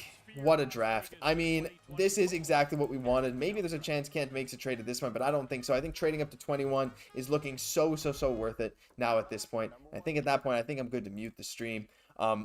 Jesse, this was unbelievable. I think we'll probably call it here in like a minute. We got almost 700 people. Any final chats from members and stuff, send it in now. I think we'll call it in a minute. This is the most fun I've had during a draft in a long time. I'm just waiting for them to pick someone like Atos Koivu or something in the next couple days. Maybe Cole Hudson. George saying, have a good night. Jason who has to go. So, boys, I have to leave. Got to take family to dinner. Thank you. This is unbelievable, Jesse. I think there's more moves coming. I think there's McGroarty stuff coming. I think there's a ton of amazing other stuff. And I'm so excited for all the fans that were here that share with all this. Ikram saying excited for Monday live stream as well. Monday, yeah, might have to change it up this week, guys. Like I said, I'm moving, and Monday's the big moving day, but we'll try and figure things out. We will have a live stream for you this week. There's absolutely no doubt about that. Any final thoughts, Jesse? This was such an amazing night for us, for the fans, and for anyone that loves the Montreal Canadiens. Wow, an amazing night for the Habs. You know, we're so thankful for all the support. This, I think, was our funnest live stream. This is one of our favorite parts of doing the show, is the opportunity to really be able to interact and do the lives. You know, it's really one of the highlights, right? So we just want to thank you for making it even more special. Obviously, all of your support. We really appreciate the kind words, all the support, you know, rallying the community as well, kind of looking out for each other and everything else. We have so much to celebrate. We got so much to be excited about, you know, and here at Habs Digest, we're going to keep it going. Obviously, like, the hype is just starting to build, right? With Demidov now being here, what this means kind of going forward, Josh, like, it is just going to be amazing when he steps onto that ice for the first time at the Bell Center. I think that this organization has great things ahead of it. It's unreal. We got another super chat from Mr. Niles. His 10th on the channel. What an unbelievable supporter you are. He said, Beck, Kaiden, and Xhekaj give the Habs legit secondary center depth. I think that's a great point. Like, Kaiden looks so amazing. Beck looks so amazing. Now that, like, again, that top end center, people can argue if Nick Suzuki's a 1C. I think he is. We'll see what Dach is this year, and the Habs can always address it in the future. What an amazing draft. George says, Tony makes him laugh. Great guy. Have a great night, buddy. Have a great night to everyone. Tony, George. Thanks, Josh and Jesse, and everyone else here. Hey, go Habs, go. Polanco's up, Jesse. It's 3:35 in the morning in Slovakia. He said, thanks, guys. Thanks, all. Good night. This is amazing. Wow, I hate you so much, New York Islanders. Hey, it's okay. Habs get Xhekaj. Habs get Demidov. We're going to be talking about this for a long time, Jesse. Any final parting words before we shut this wonderful stream down for the night? Thank you guys so much. You know, thank you to the hockey gods. Kent Hughes making a very savvy decision. You know, honestly, just been so much fun, and we can't wait, you know, to be with you guys again very soon. It's unbelievable, guys. Thank you all so much for the support. That'll do it for this live episode of Habs Digest. If you enjoyed, leave a like on the stream on your way out. Maybe we can get it up over 500. I don't know. Maybe it's possible, maybe not. But unbelievable stuff. Leave a like on your way out. Comment. Subscribe to the channel. We really appreciate your support. And there was a lot more content coming this summer where this came from. I'm Josh Gosse, my co-host, Jesse Poirier. We'll catch you in the next one.